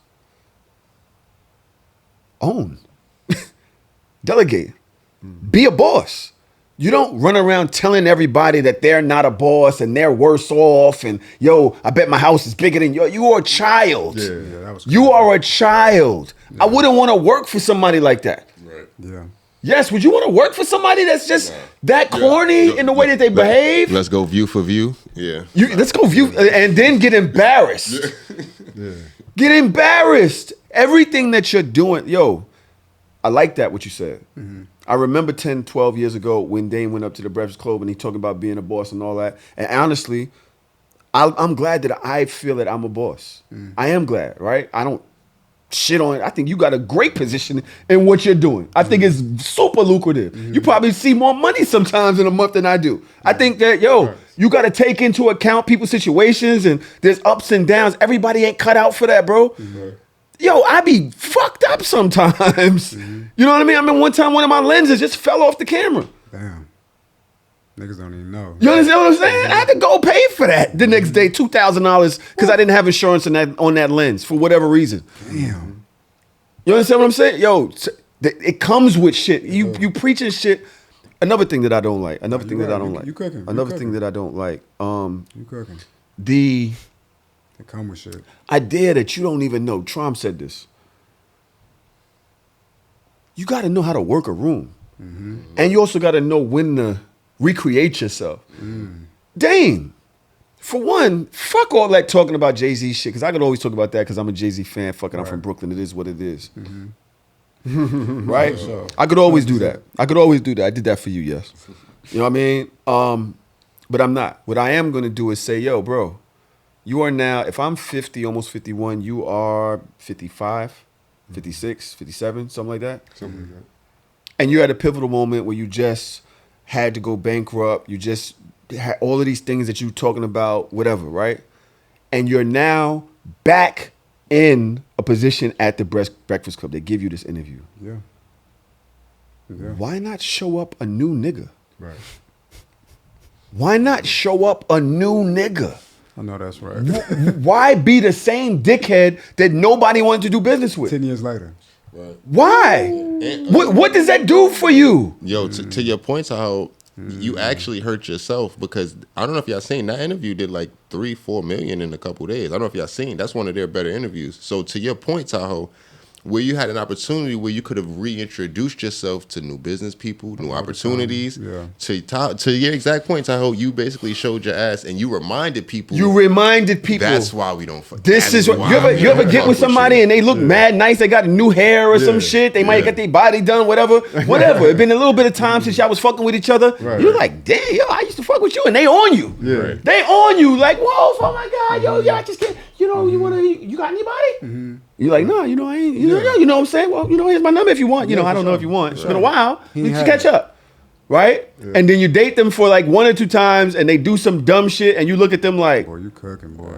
Oh yeah. Yeah. I remember this. I remember this. Yeah. That's what if you're such a boss, you don't know how to make business partnerships, how to add value to your stock. You just take. So all you're gonna do now, and I seen it on the Art of Dialogue, you go back to talking about Jay-Z. Yeah. You go back to talking about Cam. All these people is making moves. You're trying to get back where they at. And the only thing you could do is talk about them? Huh? Cam was it's confusing. Super loyal to him for all of these years. It's so confusing, bro. And disappointing. You gonna shit on Cam of all people? He's a legend. Cam is up right now. Yeah. Dame is a legend. That would have helped you because he's always been loyal to you and always helped, realize that you put him in a position to win. So I feel like Cam probably felt like he owed him one. And you gonna shit on him? Did you hear what Cam said about Dame as far as the Rockefeller situation? Did you hear about that? He said a lot. I'm talking about him selling the Rockefeller part. Basically, he was saying that when him and Mace was going to chip in. Yeah, and he was like, yo, we just was doing it because you are mans, you are OG, and we ain't just want to see you out there. You know what I'm saying? But he like, you calling around over here, 2 million, 6 million over here, and you end up coming back to us later. Circling back. Like, yo, Mace what's like, up? Nah, forget it. Yeah, you know what I'm saying? And it's like, yo, even with something like that, it's how you shoot. The only time you're not shooting yourself in the foot is when you reloading the gun, type shit. And it's really sad, Wolf, to me, because we're talking about a man that's smart. You have people offering you $2 million to get you out of this $800,000 debt. I think that's how much it was. A million. It was $1 million debt. Mason Cam was gonna go $500 a piece. No, that's what they were offering him, but I think he owed the state $800,000. Right. I think, I'm not sure, but I was following that a little bit. Okay. I think he owed the state $800,000. So he needed more than the million. Got it. Even if they would have gave him $200. Right. I don't know, but let's just say you're right. Right? Say it's $1 million. You got people offering you 1.5. He said Hov and Big was trying to offer him 1.5. He didn't want Hov and Big to have it. So he said, no, I don't want y'all to have it.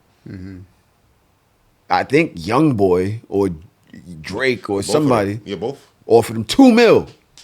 For whatever reason that went through. Mace and Cam offered him $1 million. That felt that he waited too long. He talking that Harlem shit to them niggas. Niggas like, what happens? The state gets it. The state gets it. This is good. This is a person that you're going to take business advice from. Like, let's just be real, bro. Yeah. He's had multiple fucking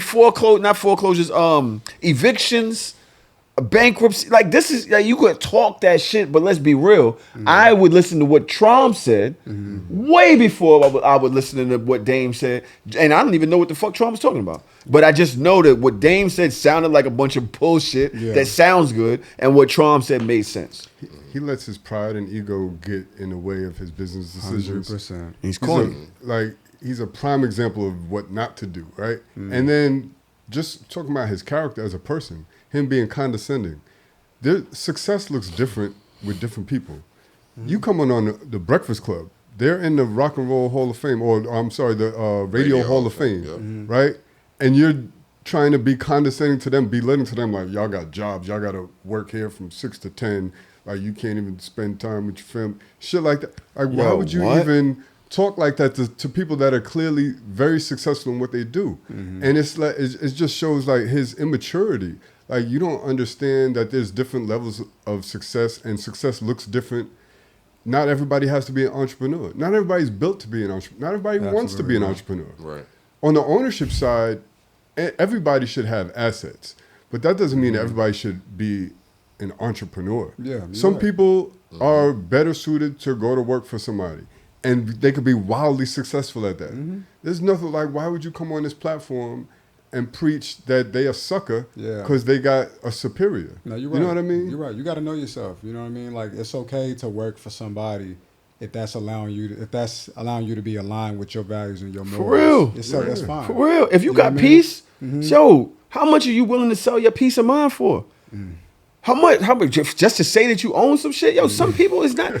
I would not tell people go be an entrepreneur if that's not their body, if that's not their hustle, if That that's gotta be not your how they. body. It's gotta be you to do that. That gotta be Other you. than that, get some comfortable shit, Right. whatever makes Yeah. you, and do that and be cool with that. That's fine. You understand what I'm saying? And Trump, you told me that. I remember when I was like, yo, I was talking about my fiance. I was like, yo, she don't hustle like me. And he was like, yo, bro, if she hustle like you, then y'all would probably never be around each other. Plus, you need a safe space at home, right? Like sometimes it's cool to have a person around you that's more chill than you, so that it kind of matches. Complement each other. Y'all complement each other. Exactly what you said. Y'all complement each other. And I was like, That's oh some real shit. No, you know what? That's real. It took me a minute to learn that too, to be honest. You know what I'm saying? It did. It took me a minute to learn that. All right. I did have this one situation that Dame also brought up that I wanted to speak on. How much longer can you sit here? I'm good. You good? How much longer can you sit here? The nigga was talking about Charlemagne. Fuck the Charlemagne being gay shit. Because Charlemagne, I remember I had a tweet towards Charlemagne back in the days, years ago. And I was like, yo, why you talking about dick so much, bro? And he replied, he was like, yo, it's a problem. And I didn't understand, but now I'm talking about dick all the time. So it's like, hey, fuck it. But what I did want to know is Dame asked a question to Lauren LaRosa. He said to Lauren LaRosa, if 10 guys were jumping you right now, you heard that? Would you want him around? Right. Because he's going to run. Y'all are going to run. Right. What do y'all think about this statement? What I thought was crazy about that is it almost sounded like he was saying, like, would you prefer me or somebody? Would you prefer him or somebody like me? Right. That's the part that really made it crazy to me. And I was like, damn. You know, you know what I'm saying? It's like, Because hold on, bro. I wouldn't want to be with Dame, bro. I would not. No, Nah. he's gonna make it worse. We're gonna get killed out here. I mean, beyond, it's like, damn, that's not where you at, brother. Maybe once upon a Your time. teeth come out your mouth. Yeah, that's not where you at, brother. Your teeth come out your mouth, my nigga. Like, what are you talking about? How you freaking to fight 10 niggas and you gotta hold your teeth in your hand? What are you talking about? And I fuck with Dame, but it's just like you just look at how I don't know how Dame is, but you look at him, look at how he hold his body, look at his stature, and it's like, okay, like we're not dealing with a killer here. You know what I mean? We not. I kind of disagree though, because Really? I feel like in that situation, Dame, he's a boxer. Like he's a trained boxer. Is he? Yeah, I didn't know that. he probably got hands. Okay. Charlemagne, I don't know. What his game is, but I know Dame boxes. Okay, right? I didn't know that. And he's a trained boxer. And to Dame's point, he's like, yo, Charlemagne has ran in the face of, Four niggas. Four niggas, right? I never ran in my life. So if you're looking at resume, it goes back to like shorties when they talk about protection and shorties like street niggas. They feel safe around street niggas. But then it's kind of like, all right, what type of lifestyle are you living Strong. where there's a good Strong. chance that these situations are going to keep happening? Strong. And there's different levels of protection. Tron, if 10 niggas is trying to fight my girl, 10. I got to get her out of there because these niggas is really mad. Why are 10 niggas trying to fight my girl?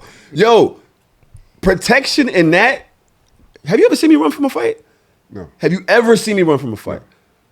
I don't know if I would consider myself a street nigga, but I don't mind fighting. If that's where we're at, that's where we're at. Like, I kind of like getting it shaken. You know what I'm saying? You see me fight multiple niggas. Yeah. Am I right? Yeah.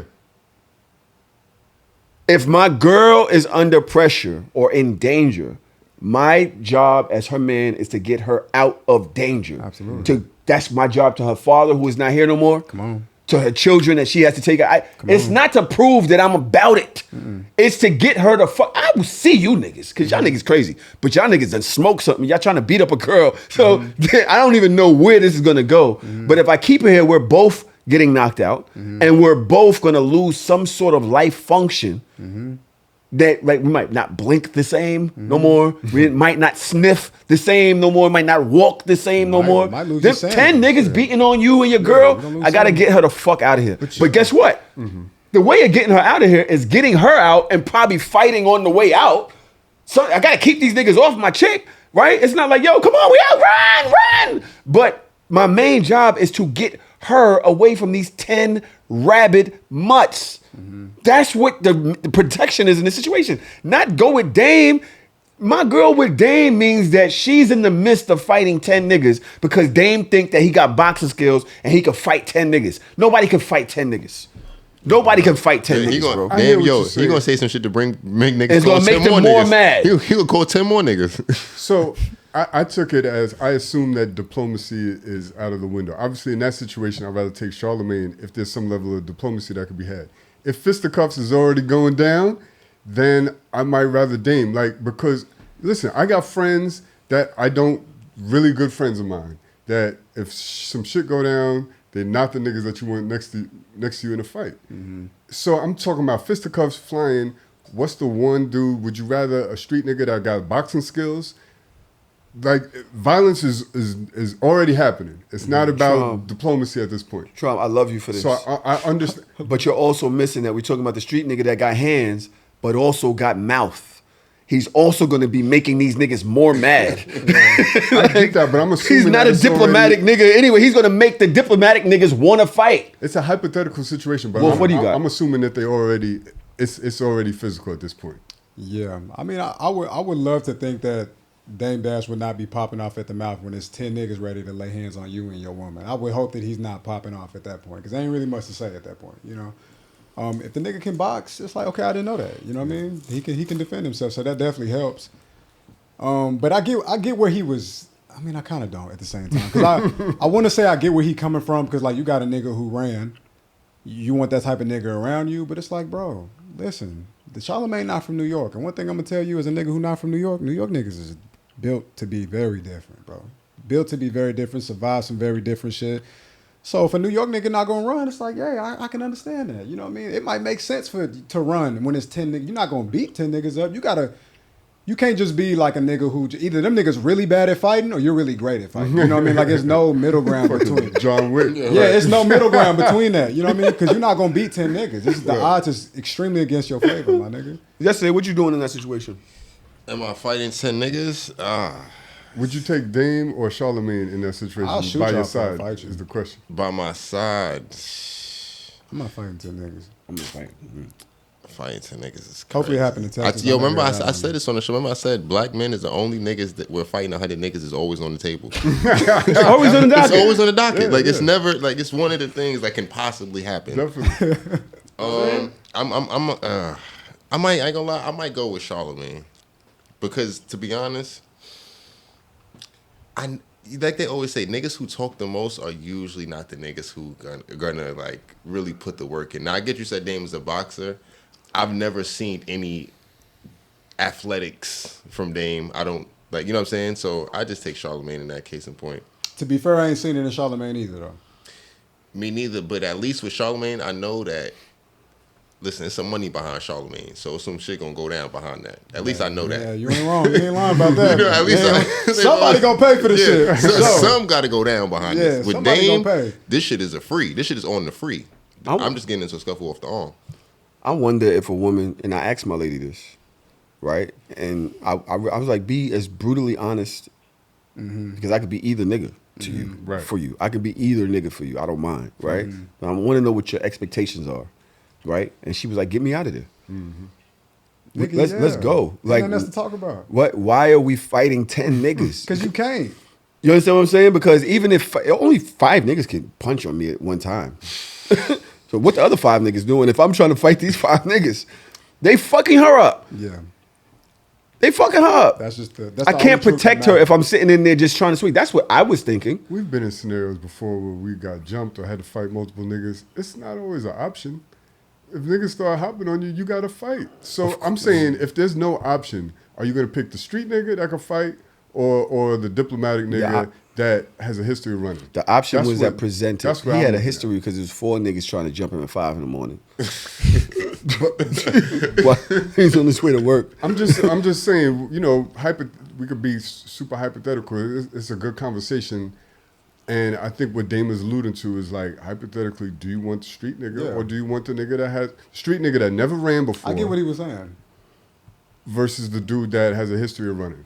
The street nigga that could literally box and has never ran versus somebody that we don't know what his hand skills is like, and he has a history of running. And in that situation, it's not an option. You fighting. I'm gonna go like down. when is there an option when you getting jumped? Like, you know what I mean? I'm gonna go Dame. You gonna go with Dame? I'm gonna go Dame because, like, you know, one thing about war is a mental game. You know what I mean? So it's like, even whatever he can't do physically, as long as his head in the right space, I'll take that though. You know what I mean? It just helped knowing a nigga knows some shit. You know what I mean? He got wisdom from some shit. He got instincts from some shit. That's helpful. You know Street what I mean? instincts. That's helpful. Like, Pick maybe up a you're bottle. not the muscle in this situation, but what can we take with what you got? And one thing for sure, we know a nigga done ran, and another nigga done been a part of some. I mean, it's a well-documented lifestyle that he been a part of. You know what I mean? So, My only thing is that he's gonna be talking mad shit. you really think that, bro? He's gonna be talking mad shit. You trying to run up on me? I'm a boss. I'm a boss. You really think he gonna be doing that? I'm a boss. Who's paying you to do this? I paid him double. That's good. That's good. That's good. Another thing that's happened in hip hop news of late, Cardi B just dropped her second album, Great. while pregnant, Very good. with a new nigga's baby. The internet has drawn a lot of criticism. I actually saw Crystals from the Reed getting dragged for her opinion on it. I don't know if y'all want to hear that, but what do y'all think about the album? Let's start there. It was good, bro. I'm about to pull up one of the lyrics I can quote right now. Yesterday and I exchanged jabs initially before he heard it, and I was actually on Wolf's side. I was like, yo, this is a solid project to me. Solid project to me. I mean, it's not the first one, but I don't think it's suffering from the sophomore jinx. Yesterday, you listened. What do you think? I listened. Yeah, I did listen to it. I thought it was solid. Maybe a little too long, but you know, I understand it. Because it's been so long. Yeah. But yeah, it was solid for me. And actually, as I'm listening to some of the records, I was actually a little more confused after the album. Confused at what? I'm confused as to why some of these joints hadn't come out before.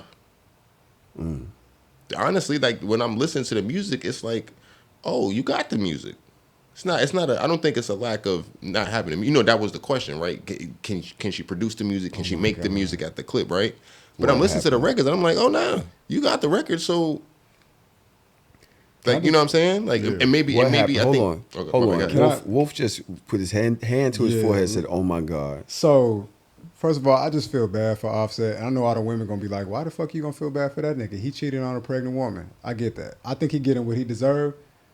But let me just read some of these lyrics for y'all. Nigga, I was washing dishes last night. I had to stop, nigga. I had to stop. I was on FaceTime with my girl. I was like, yo. She said, where the fine niggas at? I'm trying to find her. Outside. I've been cuffed up too long. Let me remind you. Let's go wrong for wrong. Let's go lick for lick. If I can handle that, let me see if you can handle this. Do you know how to do you how you did me? Bet we won't speak again. Favorite player from your favorite team, he in my DM. I'm so small and tiny, he's so big and tall. Might let him dunk in his pussy like he dunked the ball. Oh my God. Oh my God! It's a funeral! That nigga Offset, he like It's a funeral! R.P. Offset, bro. R.P. Offset, bro. That's woo! When a woman's fed up. Bro, hell have When a no woman's fury. scorned. Like a woman scorned. And this is exactly why It's a funeral, Wolf nigga. just answered yesterday's question. Yesterday said, why did it take so long? Because Cardi is obsessed with her get back. To me, she's obsessed with her get back. To me, Cardi was suffering from, and I don't know her at all. I have zero connections to her. So this is just a fan's perspective. By the way, I love Cardi. Love Cardi. I don't care if it was as a dancer, as an Instagram influencer, as a fucking artist, as a fashion icon, as a mother, personality. I love her boobs, her areolas. I love Cardi. I love Cardi. Like I love Cardi the way I don't like the other one. Because I love the other one's raps, but I just don't like anything about her. Like as a person. Yeah, right. I don't like anything about her, but I love Cardi. But what I will say is, and I pay attention to Cardi, is that I feel like the beef with the other one destroyed her confidence. I feel like that beef, being attacked by that other one's fan base, splitting up her relationships in the game, then getting with a person who broke her down. Offset broke her down as far as the rest of the confidence that she had, where she thought that she had something special and somebody that valued her. I feel like he broke her the fuck down. In that, I have been in situations, me personally, where I can empathize or relate to not feeling confident enough to be yourself anymore. Just lose yourself, right? And so I could see the label pushing her to be productive, and she just don't got it. I just don't know. I'm not secure. I don't feel it, right? I can say that based off of the amount of rants, the amount of fights with lower level stripper bitches, and the bullshit that she just kept. That is your presence. That's who you are now. You just out here just fighting for fucking country just to be yourself again. And you're getting attacked from everywhere, and you just in your house, this $1 million house, holding yourself in a fucking closet because you scared to come outside. You scared. Every time I come outside, I got a million fucking what's that girl's people's the Minaj's Barbs. They on your ass. They breaking down everything about you. Now you got Offset. Yeah, and I said this in the group chat the other day, and y'all didn't like it. I said, I believe she's pregnant because of Offset. Break that down. I believe that Get Back has become her main thing. I think first of all, me personally, from what generally Hispanic girls love hard. Hispanic people love hard. It's a revenge baby? It's a revenge baby. Yeah, for sure. It's a revenge baby. It's something that she needed. She felt she needed to erase the stench of Offset from her. Also, to show him, like, you not just going to be... You destroyed me, nigga. You destroyed me, nigga. And guess what? This nigga's resurrecting my shit. This nigga's making me feel like a queen again. Fuck you, nigga. This the new nigga. She's talking about how she want the babies to look just like her new nigga. She don't... Fuck you and everything about you. I believe that she passionately hates Offset for real. And what he did to her. And she's moving based off of that feeling. That's how I feel. Go ahead, yesterday. I hear that, but I do think that at a point you gotta move for yourself, right? Of course, I believe that too. You know what I'm saying? I feel like but we not Cardi. I understand that. You know what I'm saying? I do understand that, but I do think that there is something to say, like, but are her and Offset divorced yet? I don't know if that's through. I'm not, you know what I'm saying? So I just think it's a lot, bro. I think it's a lot, especially when you're bringing kids into a situation. And again, listen, I don't want to be that guy. I don't want to hate, but you know, you didn't get, you know what I'm saying? You didn't get Russell Wilson 2.0, right? You know what I'm saying? So when we're talking about the hurt, and you know, I didn't even think about it like that. You get what I'm saying? Like I guess I don't want to. Do you think Cardi could be with a Russell Wilson?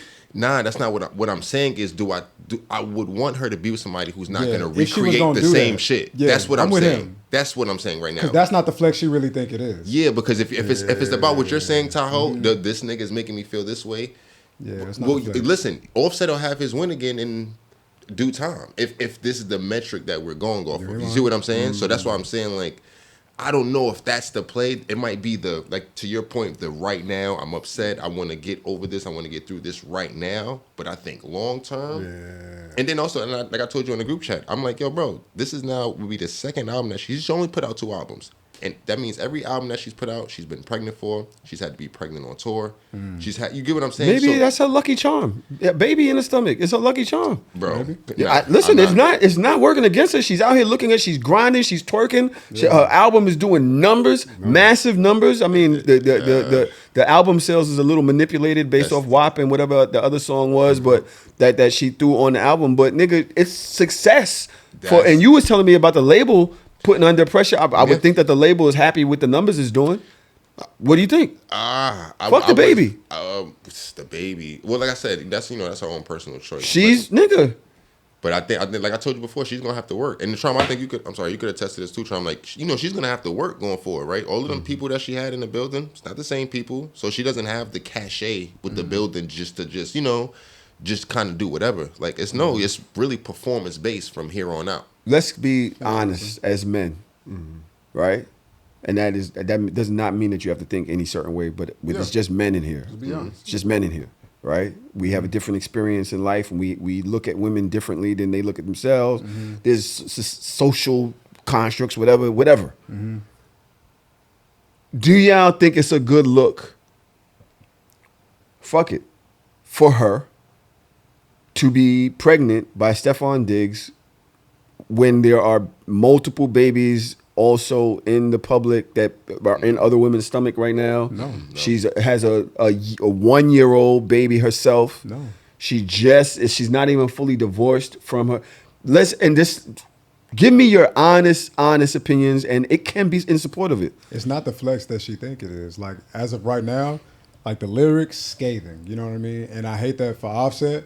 And she getting the battle off. She winning the battle right now, but I don't know if she gonna win the war, because truth be told, it's like, you having a child, how well do you know this man for real?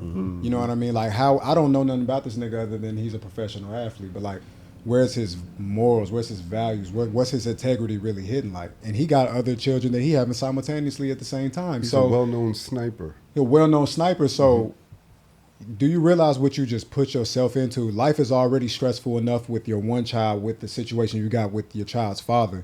Now you're moving into another situation. I don't know if you're ready for that. You know what I mean? You can have all the money in the world. You know what I mean? Like, them babies need that attention, and you can't shield yourself from certain shit that's gonna come with your association with this new nigga. You get what I'm saying? So I don't think it's the flex that she think it is, because the baby is innocent, but you don't know this man. You know what I mean? And like, the idea of being tethered to somebody that you probably don't even actually love or like for the rest of your life, that kind of sucks, my nigga. That sucks. And you willingly doing that all to get revenge? Just like, get revenge in a better way. You know what I mean? So she really living in the moment. She's going to grow out of this when the baby's like 10 or 5 or something, or 3 or 2, and realize, like, this everybody's favorite thing in the world to say.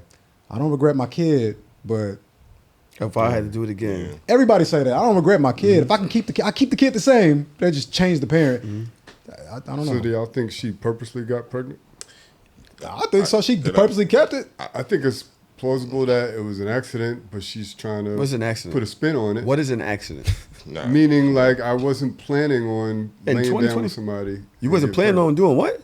I wasn't planning on having a baby at this point in my life. She kept it though. Yeah, I mean, not everybody is. marketing. I don't think Cardi B, respectfully, I don't think Cardi B has strong opinions against abortion rights or anything like that. You know what I mean? Like, I think if she wanted to get rid of that baby, she would. You're cutting everything else off your body. All right. I would say this. I want to say this. Yes, you have something? Just to answer the question, I don't want to say this, but No, say that based shit. off everything, and just as my own personal opinion, just based off everything, how I'm looking at it, and just like even the leading up to it, right? Because remember, like a couple months ago where we seen her, we was like, hey, kind of look a little strange. You pregnant? And remember, she came online and cursed everybody out. Y'all stupid motherfuckers don't. Remember, she did the whole only to come with it in the rollout. Gayle King. So to me, it just gives rollout. It's giving promotion. It's giving. If I have it at this time, the label can't really press me to do too much. You get what I'm saying? And I'm also gonna gain favor. You know what I'm saying? It's her making the best of it. Yeah, making the best. Yesterday, your opinion, that I hate it. Listen, that's my opinion, bro. That's my I opinion. hate it. The idea that she's having the baby just so that the label would leave her alone. Like, what? Bro, I'm not. She's having a baby because she's a nasty freak Hispanic chick that's like, come in me, but didn't, without the connotation of get me pregnant. It's just like, come in me. And, oh shit, I'm pregnant? Damn, I didn't really mean it. When I said come in me, I didn't mean for you to get me pregnant. That's what. Why we acting like women don't keep babies out of spite though? Like, why we acting like that ain't no nigga? That's old. That niggas do that. To your point. Keep a baby out of spite to who? The other nigga? Yeah. Why we acting like women don't do Bro, that? this is a multifaceted move right here, bro. This is not a move on one front. This is a fuck you to Offset. This is a keep these niggas at bay. Yes. This is a, if worst case scenario, this nigga got some chips. I don't, I don't know Offset situation, but 100%. like I said to you in the chat, if just being honest, if we had to say who chips do we depend on more, Stephon Diggs or Offset into the future, I mean, I think you got to be honest here. I tell you what, she ain't gonna have to drop an album again. You hear what I'm saying? She wasn't gonna have to do that with one nigga. Now she got two niggas. She ain't dropping no album again. A nigga that plays sports. She good. Rich baby daddies. That's what I'm saying. It's a whole culture. And Like, let's not act like that don't happen. And one, these two little are not bit more. equal. Yeah. She didn't need it though. I honestly think she's just a woman that's moving off of sheer emotion. It's the Just same sheer thing. emotion. I No, think no that's type most of. I think most of this is just sheer emotion. Yes, and Wolf. I think that this is a woman that is just literally like, Fuck everything. I feel great right now. I haven't felt great in years. How long was y'all said dragging her? 3-4 years? I think it was more than that. Well, they was together for like what, 5 years or something. But nigga, I remember the first cheat. Then he comes on stage and I'm sorry with the flowers, and they get back together. This was a rolling Thing. Yeah. cheat. Didn't he propose to her on stage? I'm not No, sure. the proposal came after the Okay, the okay, cheat, okay. yeah. But But then it- also, you remember he helped her get out her deal. So, you know what I'm saying? So, there was, they was exchanging, Yeah. niceties until, like I said, once she got up, and then, the Migos kind of tanked, then it's just like, That she's nigga just started kind of, busting her ass. and then it's like, hold up, nigga. Yeah, Like, that's terrible. Years That's of terrible. being publicly Humiliated. humiliated. On the rise. Years. In the prime of your life. right. And you also got an op, most famous op, more famous op, Yeah. right? That's slamming you with a fan base that's the worst in the world. Yeah. Slamming you. And then your nigga is fucking bitches that don't fuck with you. Doing wild, corny shit, talking crazy about you, getting caught with texting chicks on the screen, and when you come in, he hiding the phone. Like, yo, it was Phone just face down too type shit. much with the nigga. So now she get with this other nigga that all the women want. All the women want this nigga. And he is showing you the love that you have felt you haven't had in so long. Let me heal you. You feel me? Yes, bro. Let me heal you. She's heal just you. heart eyes, Babs Bunny, heart eyes, heart pounding out your chest. Come in me. I don't care. I don't care what happens. Come in me. You understand what I'm saying? And this is where we are. How old is Cardi? About 30. I don't know. My parents saying like 34, maybe 35. After a certain age, I think you're a little too grown to be having agree. emotions like that. I totally agree. Where it's like, my life is just to come in me. Like, I don't know, sweetheart. Like, I know you got emotions, but you're still an adult, though. You know what I mean? And I expect you to conduct yourself in a certain kind of way. But when you got money, I don't know. You know what I mean? Maybe money allow you to be a child again, and you get to do crazy shit like that. Like, just come at me, even though I don't really know you like that. I don't know if you'll be a great father. Maybe, but I don't know this nigga, though. So maybe she knows something about this nigga that make him qualified, you know? Yeah, they already got online and asked her questions about the other kid. And she's like, well, that's our baby daddy now. We gonna figure it out type shit. And I'm just like, I hate this for her. Like, the fact that you even got to speak about shit like this is like, come on. Absolutely disgusting. Give me another half, and we the fuck out of here. 5:30, y'all can walk out the door. All right? Niggas hype. Y'all see Cam and Adrien Broner? Oh, yeah, seen that. Y'all want to hear it? Yeah. I've ain't watched see this. it? I did see it. You did? I've Okay. watched this a million times, but I'd really like to play it again just for the people who haven't. Yeah, love how Right. he handled that. Yep. Let me see. So basically, let me give you a little backstory to the people that don't know. If you aren't on social media, there's a famous rapper from Harlem, very connected to Dame Dash, called Cameron. Haven't always been a fan of his antics either, also because I'm a Jay-Z fan and he was op of Jay-Z for a long time. But hey, I'm mature and I'm willing to make things pass. He has a show called It Is What It Is with Mace, another Harlem rapper. And they invited a boxer, or it used to be boxer or something, Adrien Broner, up to the show. During the show, Adrien Broner was ogling at their co-host, who is Treasure Wilson. She's a very good-looking woman. And so I'm going to play y'all some of the audio of what happened as Cam asked Adrien Broner to leave the studio based off his creepy behavior. All right, Tahoe, turn the sound on. All right. I can't talk. I mean, all right, you told me to stop. My bad, bro. You're amazing. All right, hey, we gonna have to ask you to go, my nigga. I mean, I have to ask you to go, man. I'm gonna pay you for your time, for being here. Yeah, I wish I had more of that. I appreciate you. What? I love you, my nigga. I'm not doing it again. Yeah, no. I can't. I asked you the first time. I don't have no problems with you, but I'm gonna pay you for your time. But you can't violate, bro. I told you that. I'm not, though. I'm not. Nah, I told you niggas boyfriends are here. You know when my brother Oh, shit, my bad, bro. My bad. Nah. But I appreciate your time. It's me. It's me. I mean, if you want to wait for us outside, you could. But I'm not going to sit and not value your time, neither. That's 30 clicks of money. It sounded like about 3 days. That's why I love you, Cam. I counted. You a good nigga, man. So yeah, he counted the money and basically kicked him out the studio. Yeah, love his style. You love this style? Cam, love the way he did that. Yeah, I think it's important for the people that aren't familiar with the show, Treasure Wilson is mad young. She's like 22, 23 years old. Mm-hmm. Cam is like the same age as her pops. You know what I mean? So he has that big brother, father figure type of relationship. More of a big brother type of relationship with her. You know what I mean? So like you got a little sis relationship with somebody. You can't have somebody on the show violating in that type of way. You know what I mean? Yeah, repeatedly too. He wasn't there. It was him just not stopping. You know what I'm saying? It was constantly through the episode, constantly. You know, like Cam said, he had asked him multiple times to stop, and he's also said that her boyfriend is in the back, right? So, you know, at that point, anything past that is kind of disrespect. So I think Cam did the right thing. And like Quita said in the comments, he was drunk as fuck. You could tell this nigga was on something. Oh yeah, for sure. Adrien Broner was on For something. sure. So Not in a Cam was sober state of like, mind. this ain't gonna end. Like this ain't gonna be a good interview any fucking way. It's not like he said, yo, I said it multiple times for you to chill. He's not even in the right state of mind to take that in and to move accordingly in the right way. He's just out of his mind right now. Just pack this nigga up and get him out of here, man. Yeah, I think he handled it the right way, bro. You know, he ain't try to act like he was gonna put hands on the nigga. He ain't threaten him physically.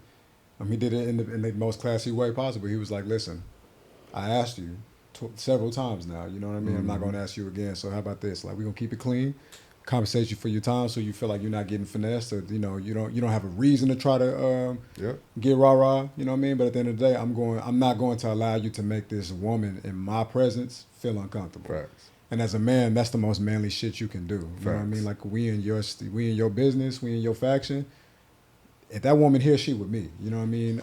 He probably know her father, or know the boyfriend was right there. Yeah. So he can't defend himself. You know what I mean? And then it's like, you don't want a man to feel compelled to show his ass to try to defend his pride and his girl's honor. It's like, well, let me get on the set then and let this nigga. Now, first of all, this nigga's a professional boxer. Facts. You get what I'm saying? Yeah. So realistically, even on a bad day, he's still dangerous. You know what I mean? He still got registered hands. So Cam did the best thing possible. He's like, you know what? I'm gonna make sure that I'm gonna do this in a way where this nigga don't feel like he gotta put hands on nobody, and I'm gonna do it in a way where the boyfriend don't feel like he just being shitted on. It's like, nigga, remove yourself from the set. Yep. I'm gonna compensate you, and that's what it's gonna be. And he was like, if you want to wait outside, you can. But he defended her honor, and I think that was a great example of that, because we need examples of women feeling safe. You know, especially in that dynamic where she is the young girl. And you got an older man who's not her father, not by blood, her father, her brother, her uncle, or nothing, but he assuming the role of, if she here, then she good. And even though her boyfriend is here, we both here to make sure that she feels safe. You know what I mean? And that's what men should be doing. You know, just because you're not having sex with a girl, just because a girl don't share the same blood as you, don't mean she not yours to look after. You know, and I think he did a great job by doing that. My thing is, this rolls into, and the reason I brought this up is because this rolls into the protect black women conversation. Yeah, definitely. Is this what you think is an example of that? Absolutely. Absolutely. It's a top tier. I disagree. think it's a top tier example because it shows Top that tier. protection, what people normally think of as protection is Cam stepping up into Adrien Broner's face and want to throw hands with him. Mm-hmm. Oh, I'm protecting Treasure Wilson. I'm gonna throw hands with this nigga. But then that just leads to a unnecessary physical confrontation, and everybody in the room could be a danger. Mm-hmm. He could pull out a pistol. The nigga clearly drunk. Like, you know what I mean? So I think this is a classic example of protection is not always physical, and it usually isn't physical. You the same nigga that said you want a nigga to fight 10 niggas for your chick. You the same nigga that just said that. I said, if Me protecting her was getting her out of there, and you was like, oh, you gotta. I would rather the nigga that got boxing skills I said, rather than the nigga that was going to be more diplomatic. If there was no room for diplomacy, I'm running. I was very clear on that. Okay, fine. Yesterday, you too. You also think this is protect black women? I think it's protect black women not just for what Trump said, but also policing men in front of in public. Yes. I think that's one of the biggest ways to protect black women is the policing is men policing men in the class. public eye, right? With class, with decency, right? And also showing that, like Trump said, or like you would say as well, Wolf, like it doesn't have to be physical, but it can be checked, right? So I feel like most of what we hear from women is, as far as them feeling protected, is them feeling like as men not holding other men accountable, men not speaking up in real time when the cameras is on, when the lights is on. You know what I'm saying? It's like it's done on the quiet, on the sneak, on the kind of whisper in your ear type shit. So I think that type of accountability, clipped up, live on the show, everything rolling. I think that's how you start to get to the protect black women when we can have those instances like that. I got an episode on my pod called Make Women Feel Safe Again, and I went down a list of things you can do, and one of the things I was saying is like, yo, check shit when you see it as a man. And that don't mean, I literally said verbatim, that don't mean you got to get run in front of a moving car, don't mean you got to get hit with bullets, you know what I mean? But it's like the first step of the ladder don't got to be violence. And I feel like he said elite. I really do think it's elite because most of the time as a man, the boyfriend, if she's 22, that means the boyfriend's younger too, right? So he might think like, hold on, I gotta, even though he know he gonna get his ass whooped, he might feel like he gotta do that. Cam is like, I'm older than you, I'm seasoned. Let me delegate this situation. You know what I mean? There's a way this can be done. Violence don't gotta be the first step. But most men, we feel instinctively like violence gotta be the first step, right? Because this nigga treated me like I'm a bitch. I gotta do something about it. Mm-hmm. My pushback is something that I haven't thought through. So I just want to see what y'all got to say is. Yeah. I remember times back in the day on Twitter when I would talk about something and they would say, would you, so I would have an Oppie stance, say it was an Oppie stance to women, right? Oppie stance to women. And they would say, would you feel the same way if that was your daughter? And I would say, that's different. That's my daughter, right? Or that's different. I have a relation with this person. To me, does that not mirror this situation? Like, yeah, it's protect black women, but it's only because you got a relationship to her. Would you feel that way if this wasn't somebody you had a relationship to? Would this be a way that you would just carry yourself normally? Because we talking about Cam. This nigga big on bitch suck my dick. Big on that. Big on disrespecting women. No care, no cause whatsoever. So now when you do this for this person, do y'all respect? We have to say, oh, nah, yeah.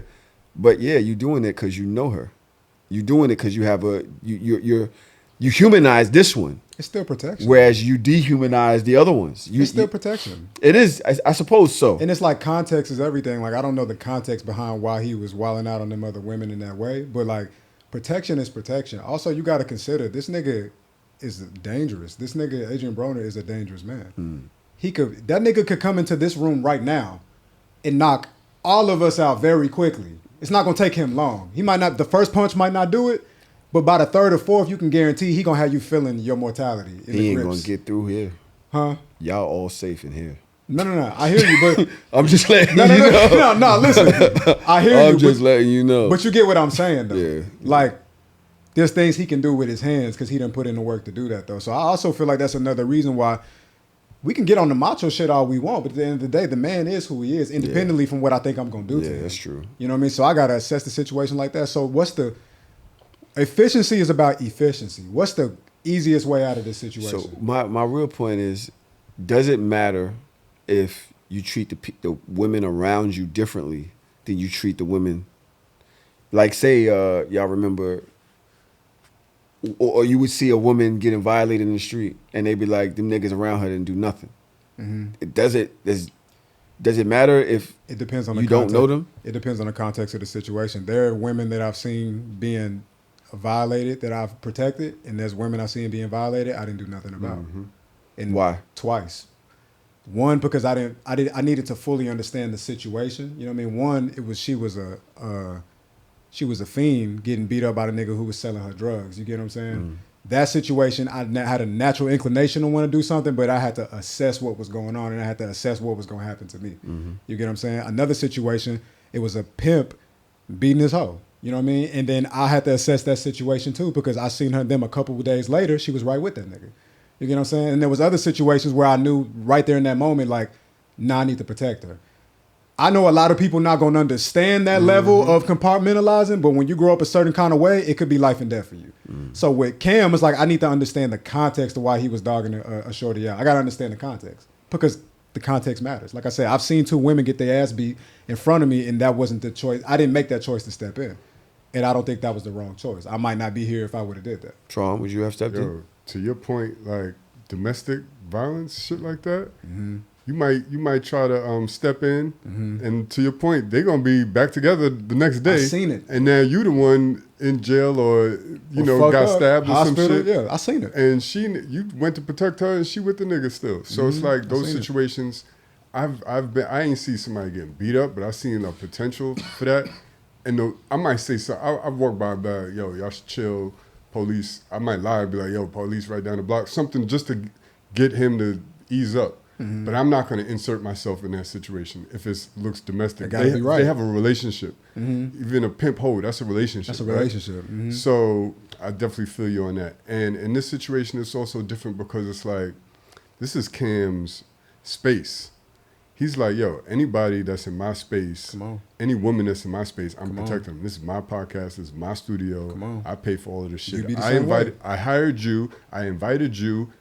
I'm protecting my space. Like, Yeah. any man should have some type of order in his space and be like, nah, we're not gonna let that fly. Not Yeah. here. You know what I mean? Yeah. So it's different. And and to Tahoe's point, it's different. The relationship he has with Treasure Wilson, like, that's little sis. She a child. I have an obligation to her dad. I know her dad. I have an obligation to her family. Like, I can't just let niggas come in here and talk to her any which way.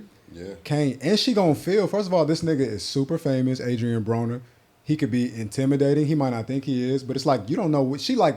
One thing a woman gonna do, she gonna smile it off. The whole time she could feel very uncomfortable. she And was she don't doing. know what to do against this powerful man. He powerful in so many ways. She don't know. And she probably thinking like, women shouldn't have to always advocate for themselves, my nigga. They shouldn't, bro, because they not us, bro. They not built for certain shit. Though they rise to the occasion very often, especially in our culture. It's not, they shouldn't have to, though. You know what I mean? He did the right thing, and if he didn't do it, the boyfriend should have said something then. You know what I mean? But somebody should, and that's what it means to be a man. Sometimes you got to put your life on the line in risky situations that you don't know how you're going to fare on the outcome. You know what I mean? But if that was me in that situation, and it could have been Mayweather himself, could have been Terrence Crawford or some nigga, I got to speak, bro. I got to. You get what I'm saying? So somebody got to advocate. I ain't saying they got to get to violence. Them niggas hit you one time, you be gone though. I'm gone. Yeah. But that's what it means. I don't to know be how a many man. times Zab hit me. Yeah. I wish one of y'all niggas was there to count. Who did? Zab Judah. That nigga a boxer? Wait, what? Yeah, I told you Zab knocked me out. I know that. You don't know Zab All I Judah? know Oh, yeah. is that I was ready. I'm still ready. I'm about to go home. I'm still ready, my nigga. That nigga lit you up? Yeah. Yo, Fuck Tron. yeah. Ain't I no was shame drunk. in that. I was drunk. Ain't no shame in that, I though. was super drunk. Yeah. Why you ain't smiling? You know. He said, why you ain't smiling? Because he know. That's why. Because it's like one of them things where it's like, damn, I got so many regrets of that night. You know what I mean? Ever since then, started moving differently. Because it's one of those situations where we was all out. We was all fucking drunk. We was in Vegas. You know what I mean? East Coast niggas on the West. And then when we got back to the telly, I remember doing a head count and Tahoe wasn't there. Oh, shit. So many lessons from that night.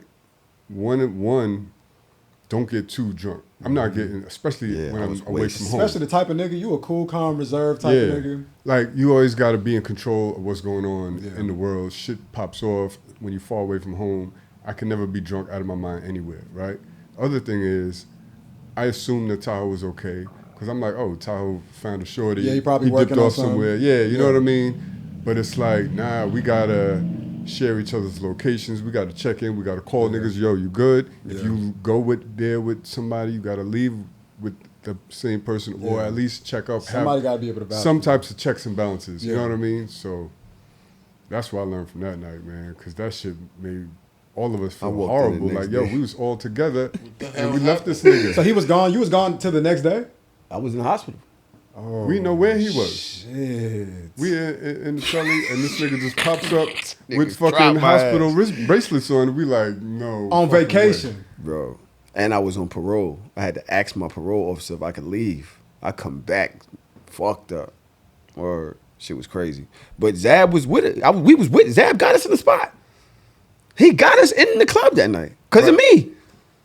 So that's the other thing. When we left, we didn't think he was in danger. He's with niggas. I was just too drunk, bro. I asked the nigga I asked him if he shaved off his eyebrows on purpose. And that's the last thing I remember.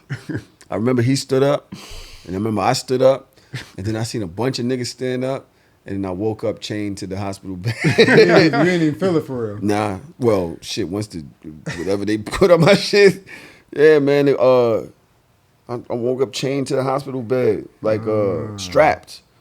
The nurse comes over. She's like, "Oh, you up now? We had to strap you because you kept fighting us every time you woke up." So at least I knew I was scrapping.